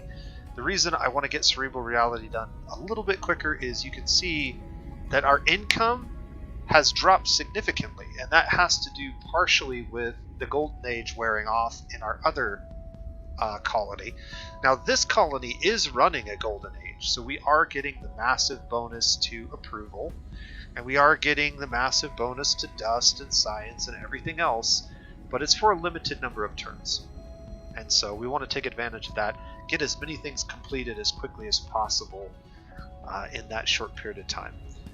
One thing that we could do is we could also get a second colony down. This doesn't really help us all that much, except that it makes this building and this building more efficient to put down later. And then this actually will be beneficial once we get a couple of population pips. Right now it's not worth very much industry, but the more population we have on this planet in particular, the better. Unfortunately, we didn't get the Hyperion deposit over here. That would have been a lot nicer because there's way more population opportunities, but can't win them all. We did get this done, so we should be able to get those. Yeah, more population. Okay. We should be able to get those. Argosy will be down for 4 turns. Those curiosities researched now, yes. So ruins and signal. One thing that you can do that I would never recommend you do is you can actually take time out of your industry queue to get these things researched. The reason that I would never do that is you can build a very, very basic patrol ship with just 1 or 2 probe modules and no engines, no anything else. Just build it. Scout your curiosities, upgrade it if you want to, build it a little better if you want to, be able to do some patrolling, or at the very least, just sell it back for dust. But that's actually cheaper and provides you a more permanent and useful resource than actually wasting your industry researching those things. So if you ever have a situation where you have a system and you want to click this button, don't click this button. Click this button. Because I can make this cheaper than that research and have a permanent resource that stays in the game and can do this again later or for another system that's next door. So it's a much better way to deal with these things. What else? Anything else? Cerebral reality definitely needs to get queued up here. But I do want to get the industry first. And we're getting close to reaching negative approval. Also, just to show you something here, we are still getting a little bit of approval now since we just colonized that other system from the Golden Age. It's a small amount, it's just 10, but it's better than nothing. And keeping those things rolling as they fall off can be really, really helpful. And they do stack and fall off in turn. So if I get, say, that's going to last 15 turns, right? If I get another one colonized in 7 turns, then I will actually get 20 approval for 7 or 8 more turns until the first one wears off. So they each stack and fall off independently of one another. That needs to get done. That can be queued up. We can shift this stuff around as we need to. But these ships are coming back. We're going to retrofit them and get them all kitted out nice. And then send them probably in 2 different directions. Like send one that way and send one that way. Maybe. Or even transition into building 2 more and send pairs of them out. There's a lot of ways we could retrofit those ships to be much more useful. One thing that I could do that would be helpful is we need to build some military buildings anyways. That was one of our quests. And I'm actually partial to this building. I like this one quite a bit for a couple of reasons. Number one, this adds 300 defensive planetary capacity. It's a special version of the normal building. It adds 100 manpower deployment limit, so you can actually deploy more manpower per turn defensively than you would normally be able to deploy.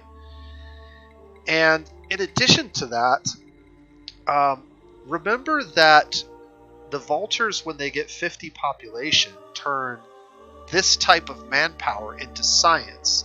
And so every 100 manpower actually is 10 science.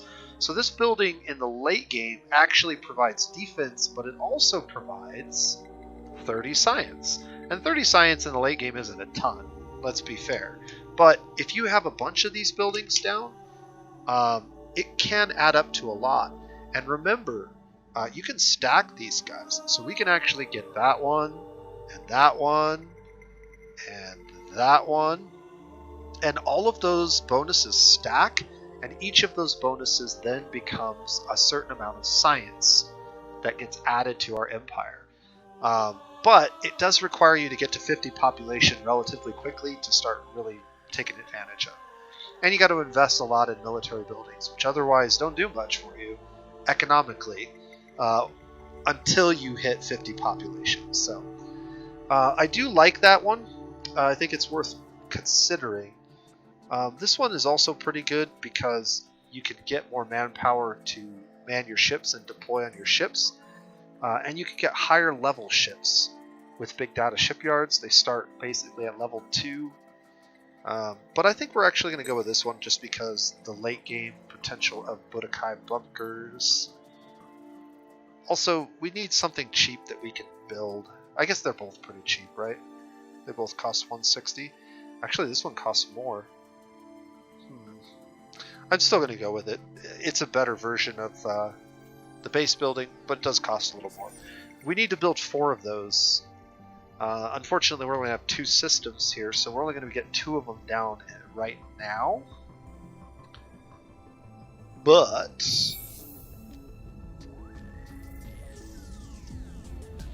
we'll get to 4 buildings eventually. Okay, what else do I need to do? I think I'm missing something. We want machine bacteria next, right? And then I probably want this next, because before I retrofit those ships, I'm gonna want to get this unlocked. So actually, maybe it's more like this.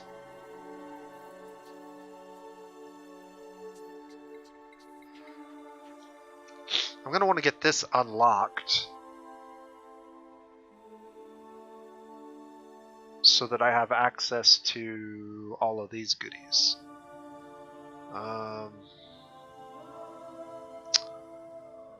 The other goodies, I'm going to need one more of these to get to these Hyperium engines, which would be nice.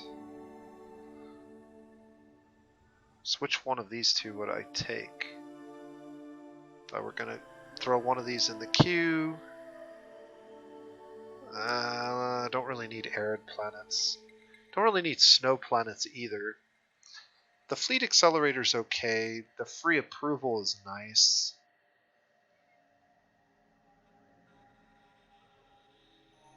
If I had to pick one of these two, I'd probably pick this one at this point in the game. What's more important for these ships? I'm guessing that the engines are more important than the weapons. So maybe we go something like that. Engines, weapons, or no. Engines. Sorry, probes, engines, weapons. There we go.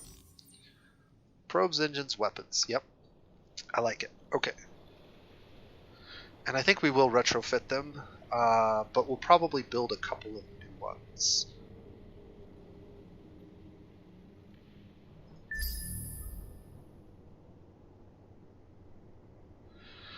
Notice that our manpower dipped there for a second. That's because we were filling up from our global pool that we had allocated the defenses to this system. So if I click on this system now, you'll see that we have a full stock of 200 manpower. We also have 14 turns of a golden age.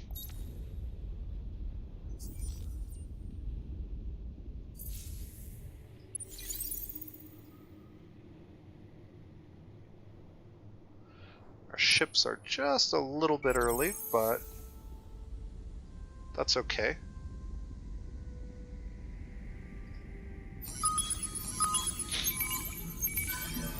Let's see what we found. Ooh, a pulso.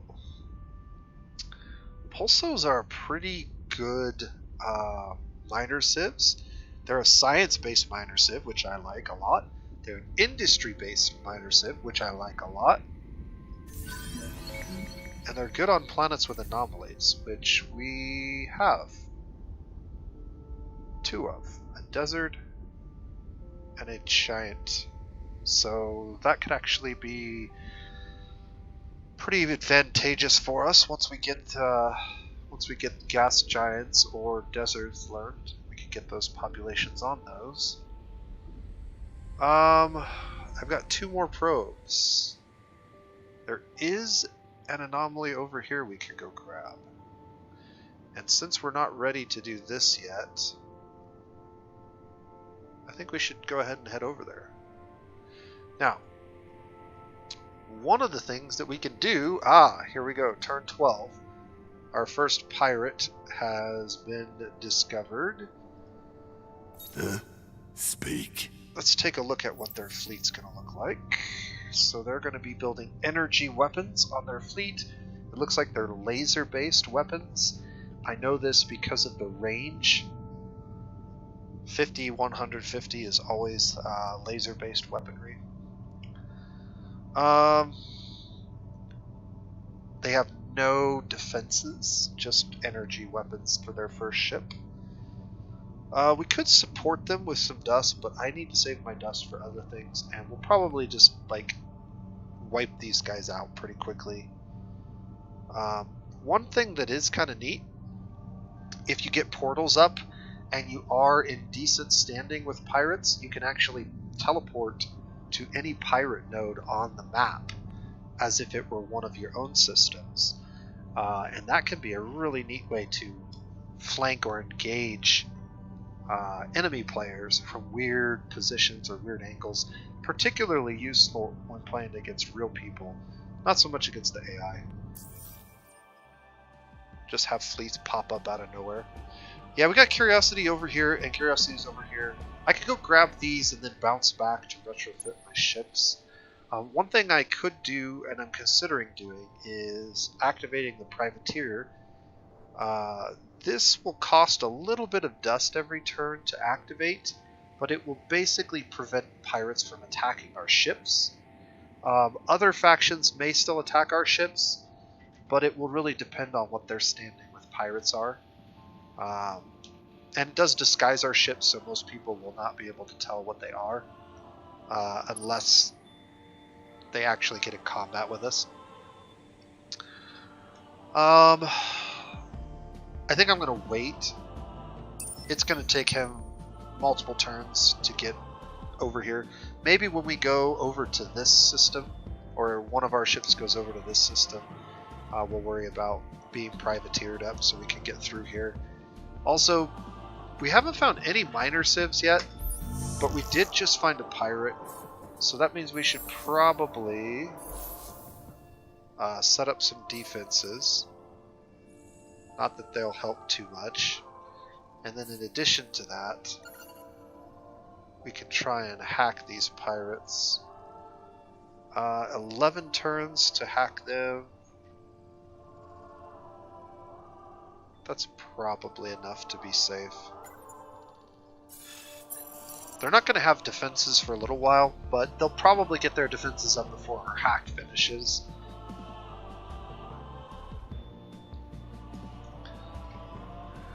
Then we'll decide what we want to do with that hack. Also, this probe finally reached out here in Genimus.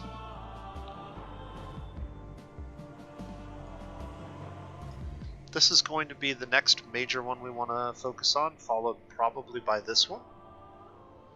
If we can get those 4 systems by turn 30, we'll be in super good shape.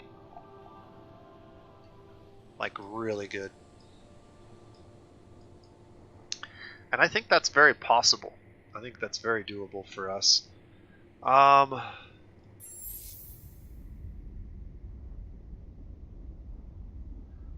Yeah, we're going to have to get this done. I might have to move this up into queue.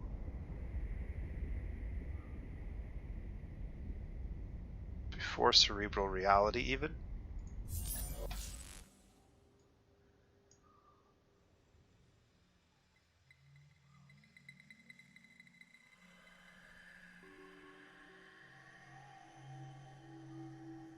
Alright.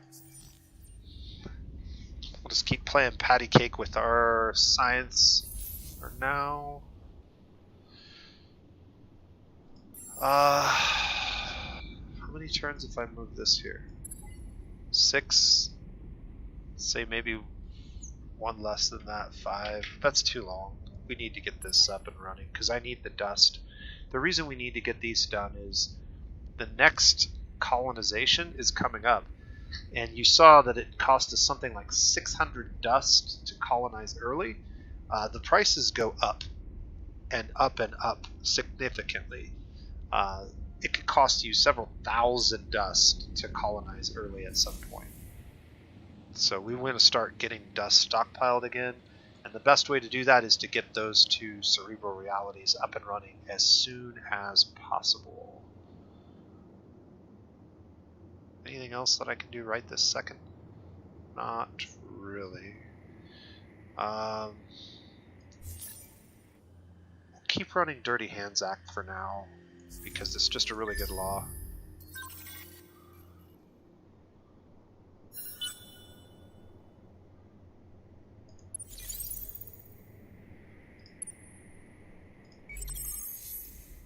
Alright, we can get that uncovered.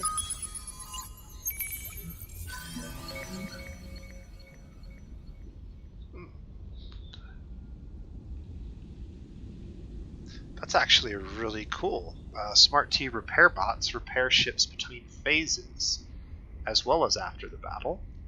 I could see that being a staple in our boarding pod defense fleet. Alright, can this probe reach out and touch anything that way? It doesn't really seem like it can, which is sort of unfortunate. So then do we send one out? I think we're just going to send one out like that direction and hope that we hit something again. And then I'm going to save the rest of these probes Well, actually, what is my movement? It takes me 2 turns to get there.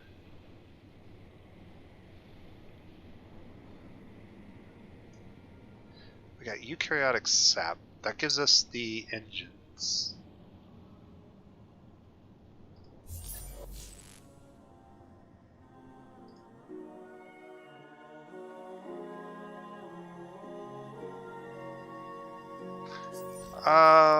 It's probably fine.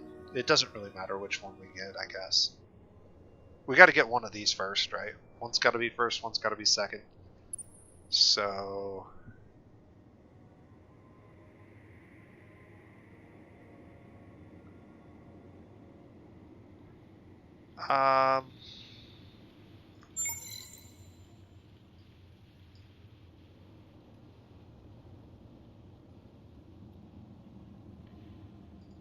we'll send out 2 of these probes.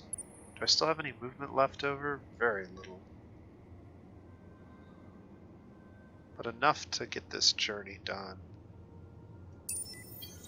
Next turn. Alright. One thing to keep in mind, probes will infinitely regenerate. They do so at a slower rate at the beginning of the game, but you generally want to just be launching out your probes as often as you can. However, each time you launch probes, it does consume some of your movement, so you got to be aware of that. If you're trying to move and shoot probes, you kind of have to not shoot all of them off. I don't think there's anything else to worry about yet, so we'll end this turn.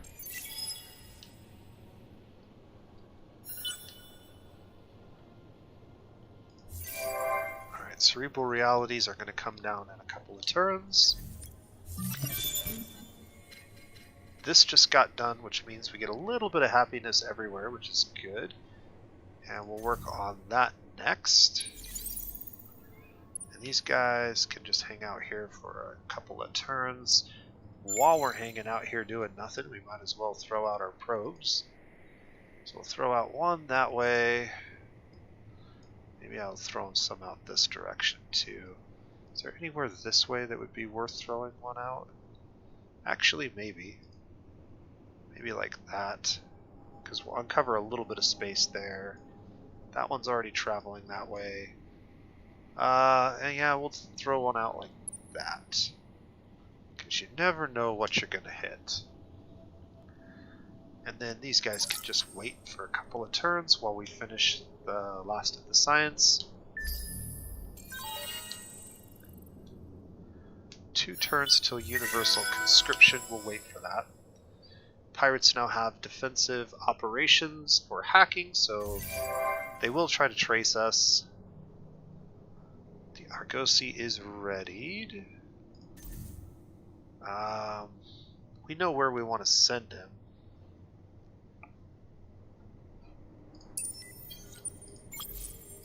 And it's relatively safe to do so. So we'll just send him over here now.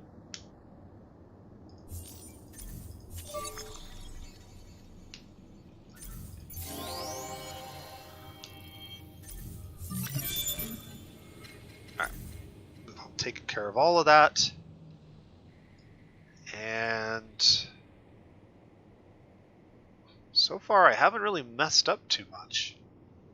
We're in a really good spot. Other than tagging a second constellation, which I hoped we could do,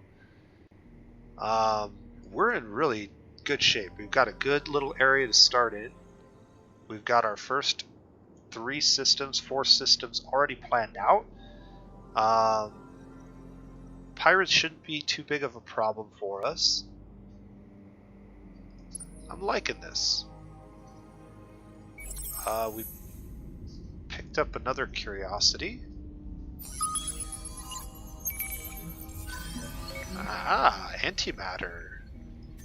That's actually really good to get on our home system. And then another probe. And actually,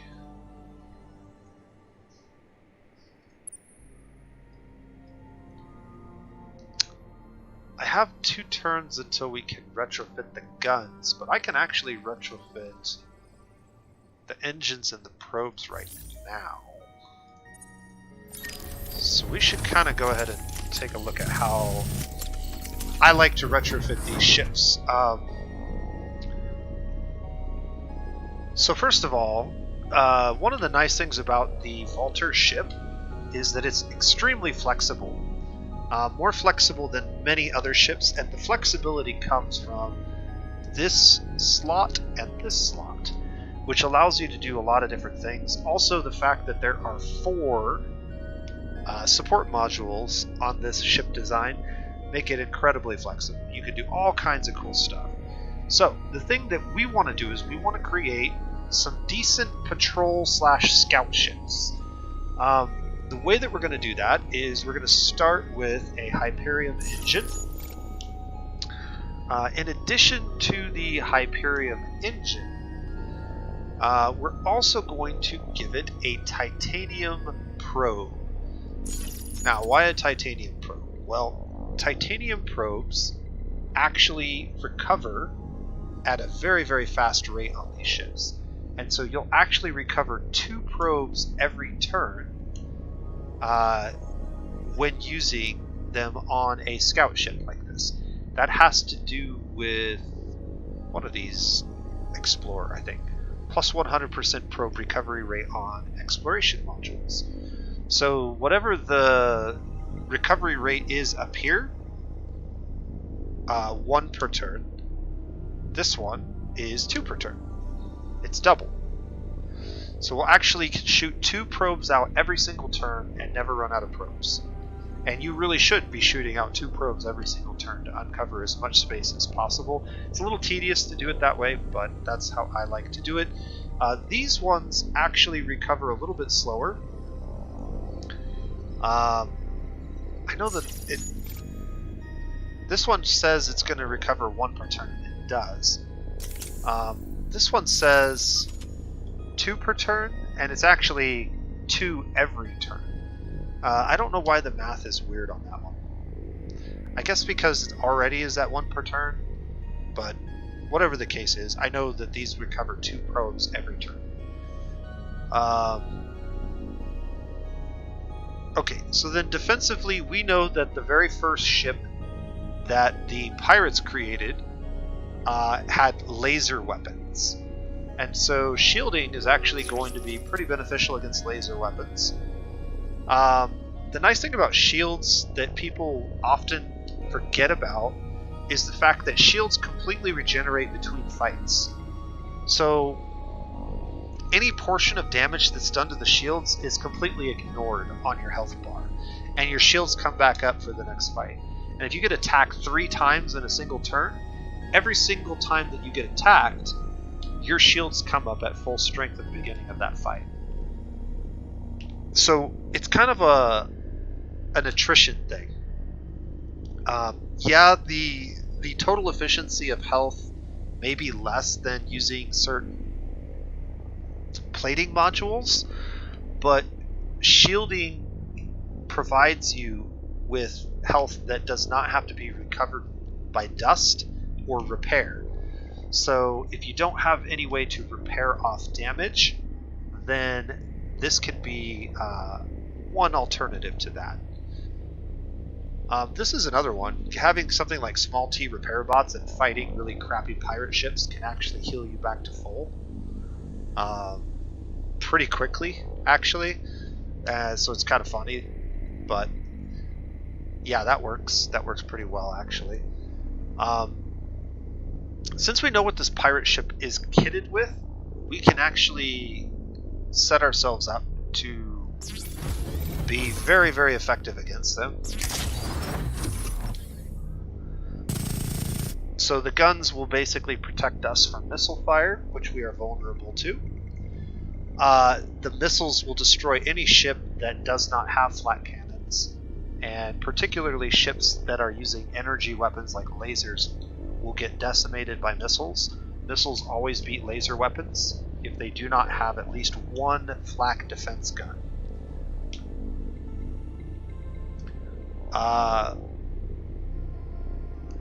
Guns will always beat ships that are kitted out exclusively with missiles. And energy weapons will typically beat guns, particularly if you are smart enough to use them at long range. That's generally true. Obviously, things get a little more complicated when you start mixing and matching different tiers of weapons and classes of ships and whatnot, but that is the general rule of thumb. Guns beat missiles, missiles beat energy weapons beat guns. That's kind of the rock, paper, scissors of it. Okay, this is a pretty good design. Obviously, we can get better versions of all of these once the military tech gets finished, but I can go ahead and apply this now, and then we can upgrade these for a very small amount. And now we can fly these bad boys. If I can get that. Fly these bad boys over here. Grab that and then fly back. One of the downsides to doing this design is you'll notice that our movement dropped from 10 to 8. So that's unfortunate, but we really wanted to use that other slot for a weapon and go dual weapons, because dual weapons are really decent at this point in the game. We definitely beat any pirate ships that we encounter, or any patrol craft from other factions with this design.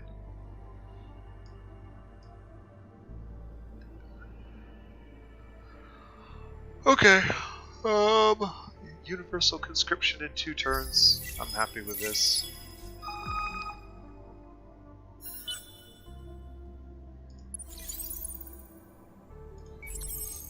Alright, we have 4 probes, but only one thing here to grab. Another antimatter. That's good.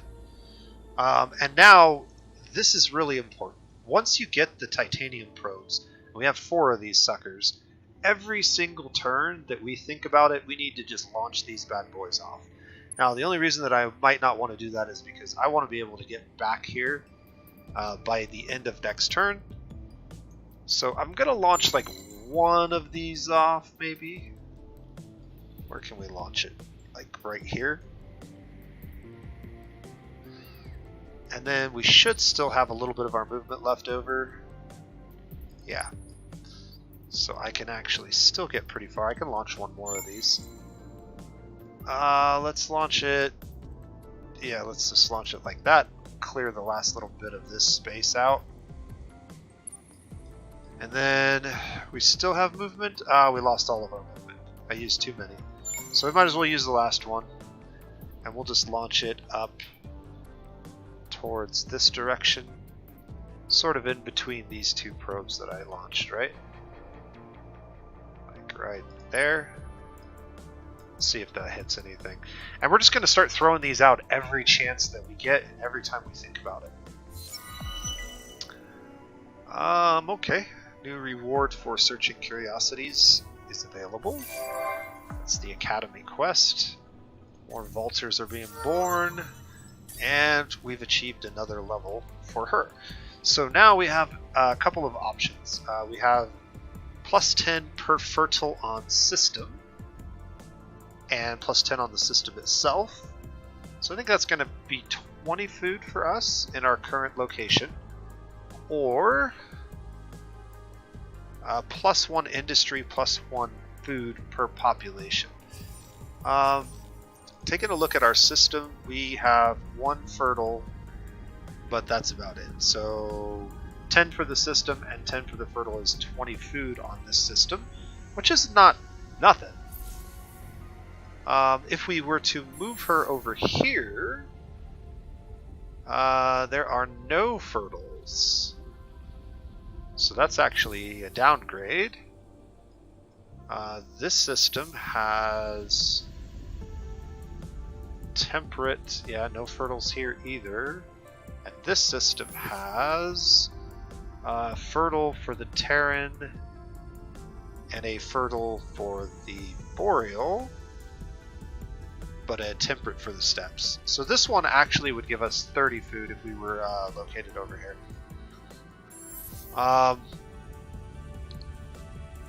6, so we get 6 food and 6 industry for the other point,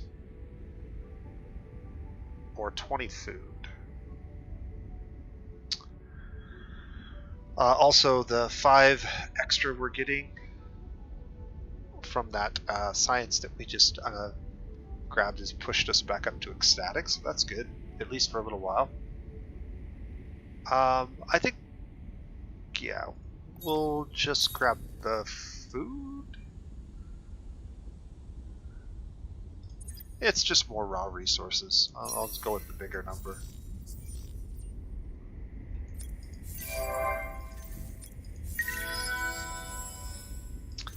That is going to pressure us to get this up a little bit faster.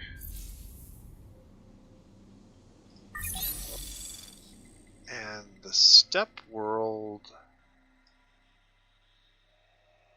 was... Did we get steps? Oh, sorry. Savannah. Yeah, okay. We're working on it. Never mind. The desert world is the other one that we need to get. Desert's like tier 3. Okay. So, as I pointed out before, this is going to be way more expensive. 2,000 dust, 25 of each strategic.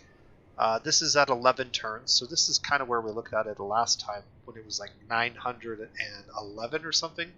So they're roughly doubled, and these increases continue to grow quite significantly. So they will get cheaper though. It gets cheaper at a faster rate too. So even though it gets more expensive each time you tick a turn, the amount that it drops is more significant. So we'll probably end up getting this settled about 5 or 6 turns from being finished. I think last time we were 7 turns early, so it'll probably be close to that again, if we're lucky. Okay, we got that done. I do need to get back over here when he's finished. And this ship can just kind of go to sleep. There's nothing for him to do. He can't even really uncover anything at this point that's of use to us. And with pirates around, I don't really want to be roaming around. So.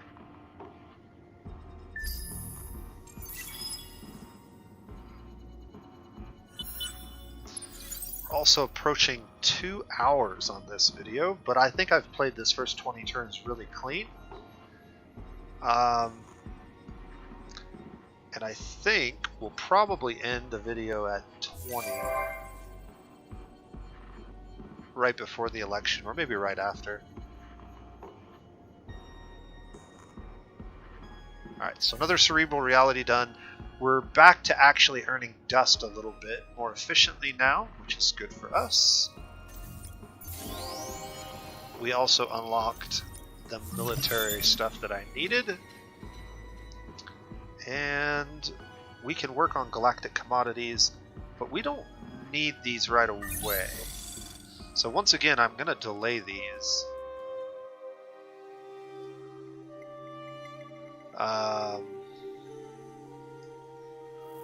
Or am I? Let's think about this for a second. So one of the things that I definitely need to do is I need to unlock basic system developments, which gives me the spaceports, but more importantly allows me to use a big chunk of that extra titanium we have towards increasing our food and industry on all of our systems. Now, in order to get ahead, we're going to need a couple of things. We're going to need more dust, and we're going to need more strategics. This gives us the ability to sell things to make more dust, and especially things like the potatoes that I think we're collecting now and a few other things. Blue cap mold. We don't really need those for anything else, so we can just sell them for dust and make a little money that way. This building actually provides a little bit of dust, but it's not really good until our populations get bigger. So I don't like to build this one in the early game. This is more of a late game building for me. It just feels way more efficient. But because of the vaulter's needs for dust, if you are struggling with dust and you have lots of luxury resources, this is one alternative. The other alternative is this one. And this is if you don't have, say, the luxury resources. This one can give you quite a bit with the plus 25 per level and then plus 3 per population, even on planets without. But this is in one location. It's a unique building. You can only build this one time. So you want to build it on whatever system probably has your highest population density. Long term is probably your best bet, which sometimes is not your home system. So you can put it on your home system. You'll build it fastest there because you already have the industry down. But in the long-term sense, it might make sense to build it somewhere else. Also, the ability to buy things out is really, really helpful. But it's hard because you really want to save your dust for early colonizations, at least until you get to your colony cap. And then last but not least, this technology right here is an interesting one that is only available to the vaulters. It's extremely expensive, over 1,000 industry, but it is, again, one of the very, very few ways that if you're in a really, really, really poor resource, strategic resource system or area of the map, you won't be completely starved for the resources you need. Between your hero and between this, you can get just enough titanium and hyperium to get by until you can either buy it on the marketplace or find some that's further away from wherever you started. Keep in mind that vaulters don't need to have a really tight, cohesive system like a lot of other factions do because of their transport network or teleportation network. I feel like our strategics are well under control. So it's really a matter of whether I want to grab this or this.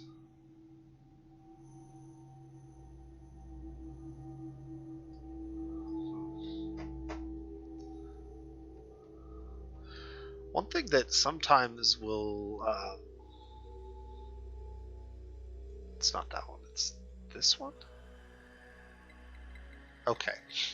Sometimes something that will encourage me to go this route is there's a quest that asks you to build 3 unique buildings, and the vaulters have access to some good ones that they need to get down. So this is one of those 3 that you would want to grab. This would be the other one, the food one. Same building, but much cheaper. And it's food based. And then your third one, you could actually grab this guy because this counts as a unique building as well. So that can be your 3, bada bing, bada boom, and you unlock the quest and get the reward. This quest is a little bit different than that, but this is usually the slot that type of quest is in. I think I'm going to go with this just so we can buy things out, because we are going to need to buy out ships here soon, I think. Well, maybe not soon, but you know what I mean. Okay. So then, do I move that ahead of this? I think so.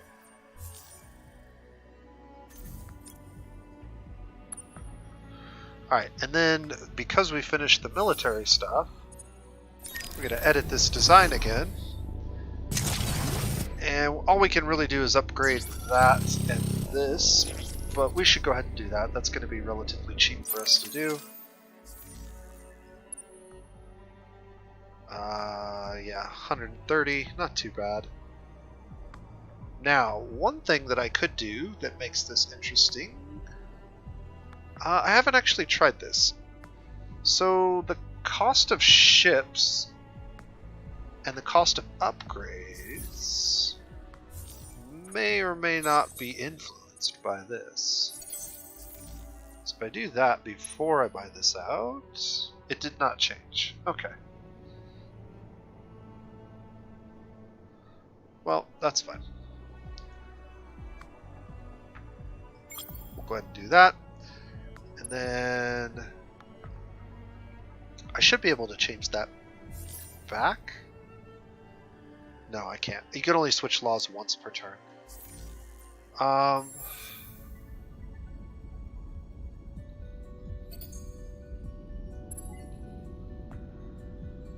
can go ahead and throw another ship in here. We're going to need to build 2 of these anyways. Do we want to do that?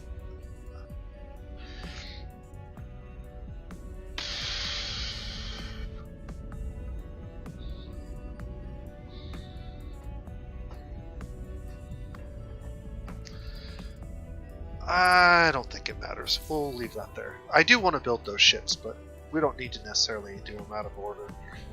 Even though I switched that law. It was for science. Alright, 4 probes, but we don't have any movement. So again, we might as well shoot our probes out.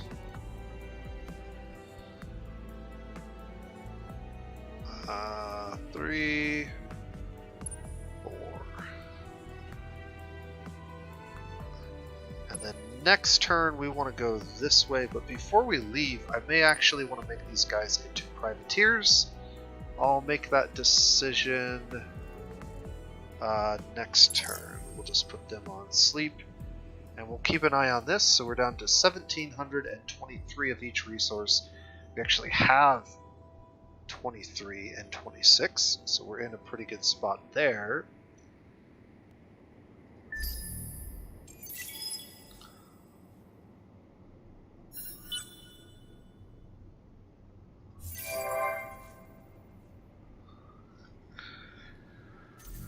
Alright, we're at 7 of 8, so now we really need to get this completed. We're getting it completed just in time.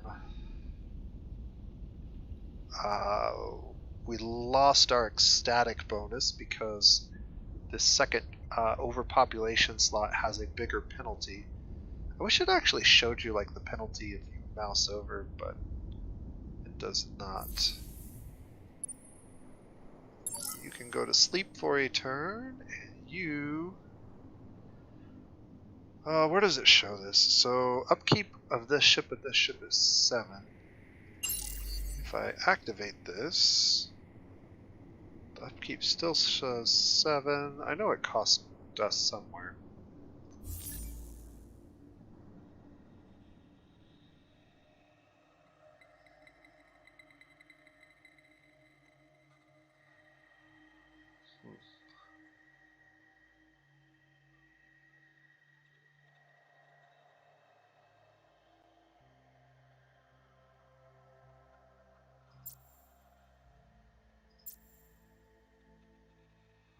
Seven and 7 is 14.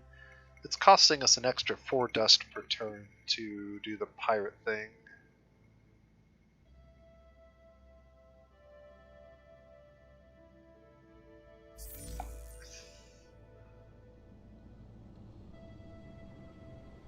Alright. Let's head over here. We'll get to scouting with this fleet, and then we'll build another fleet to scout up that direction.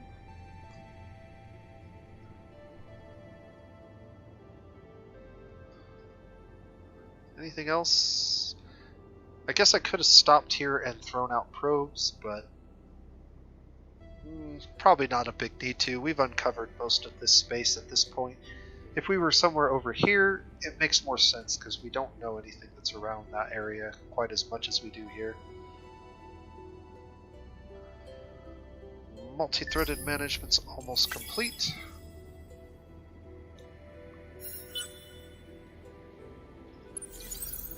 Alright, and now I should be able to get us back to ecstatic. The Pulsos prefer anomalies. There are no anomalies on either of these planets. However, this strategic resource should give us the bonus from the one building. Interplanetary Transport Network. I really wish that when we moused over this, it actually showed us how much we were getting from that, but because it's based on the population, it doesn't actually show up here. But it's definitely counted. I just don't know if it's counted if we're not mining. I think we might have to unlock the mining before we actually get to it. It's hard to say. Okay, over here. Which of these planets is preferential? It looks like we want to keep you guys over here for now. And yeah, it's just going to be like that, then that, then that. Once we get all of these done, hopefully we'll have some more buildings to work with that will be beneficial. The other thing we can do is we can colonize this, and this is actually, once that gets done, this is worth 20 more industry. So we should probably put that in the queue ahead of even this, because that one's only 8 industry. Alright, Argosy, we're at 8 turns. We are well within our means to grab the colonization with the strategics, but we're missing the dust. And the way that we're going to remedy that is by doing this. So moving that in front of this, we'll get the galactic market up, and we can sell off goods to get the dust we need to colonize early.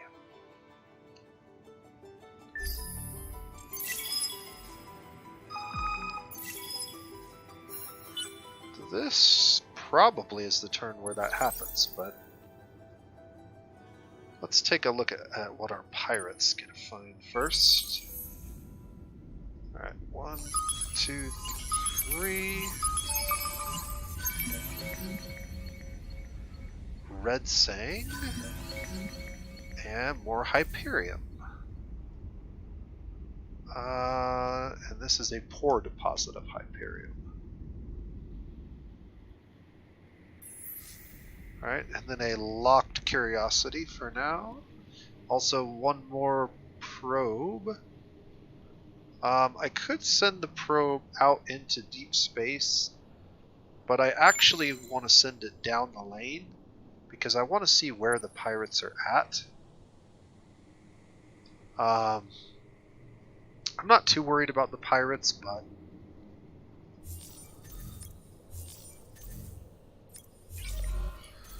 we're getting really close to ending this one.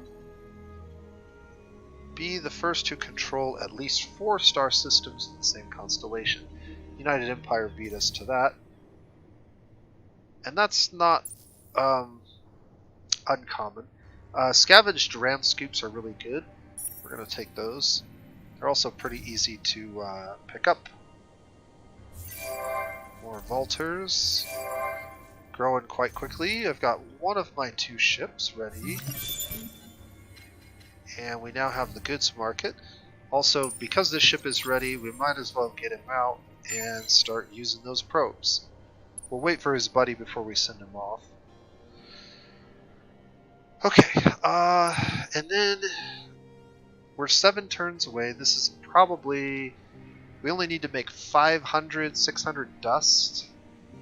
That should be real easy to do. So, if we go to the marketplace, and we take a look, prices of antimatter are really, really high right now.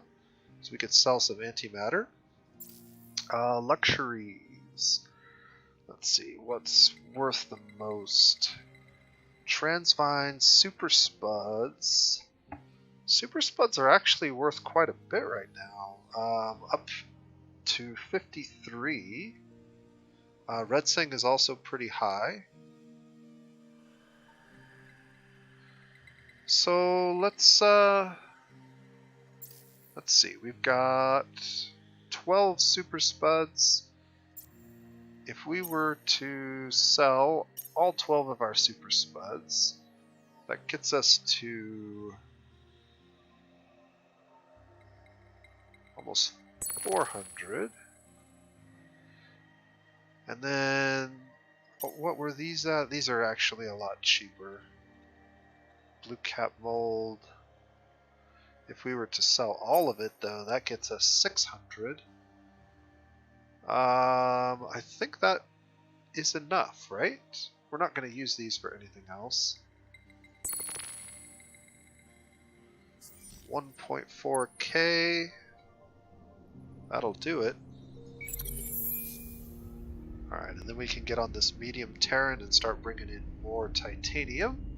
Also, we can start bringing in super spuds.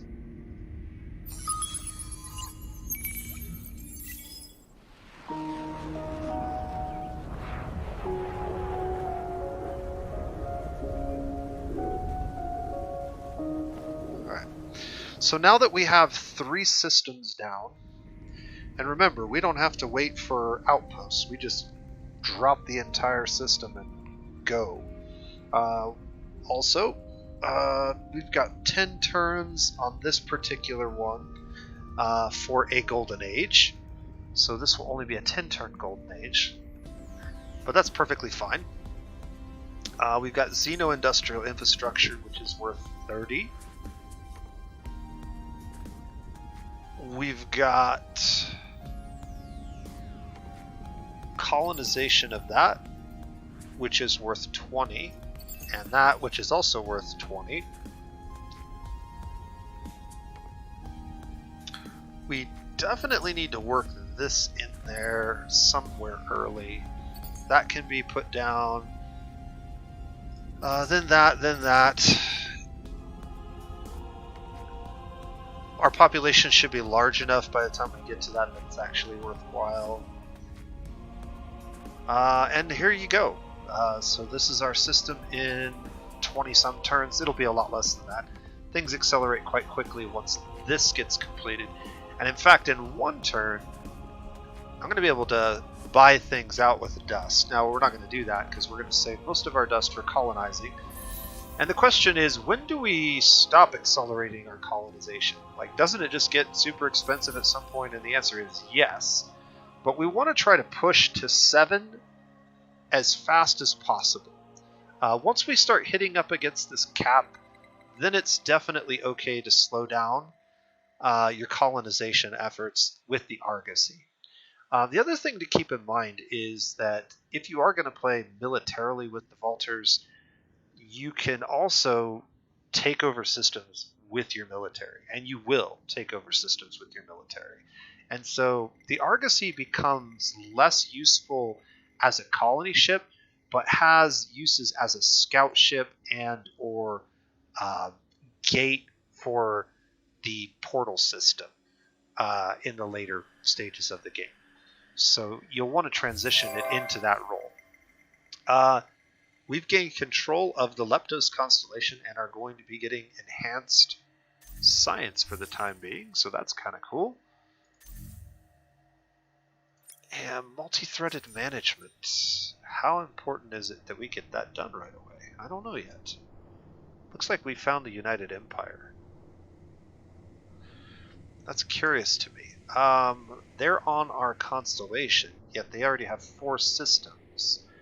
We only have 3 systems, and we just gained control of this, which means that they've traveled across a wormhole or open space and are starting to settle into our territory. So, that's actually interesting and good for us, because I want to test out how well we can defend ourselves with my strategy. And the United Empire tend to be a little aggressive at times. So this could work out really well for the next couple of videos. But this is where I think I'm going to go ahead and end the video. We will kind of clean up our efforts here. So this guy can just go to sleep for a turn. These guys... Did we already searched all the curiosities here? guess we just head up towards these. Don't think there's anything else for us to do. So we'll get those guys queued up, and all of that's been queued up. 2 turns away from this. This law can keep running for a couple of turns. So yeah, I think this is a pretty good spot to go ahead and end the video. I hope you guys are enjoying this new series, and hopefully we get to see some more boarding pod excitement. I'm really hopeful that something similar to that incident with the Lumeris happens again this game, and I can show it off a second time. But until that happens, this has been TheNosePlays, and you guys have a wonderful evening.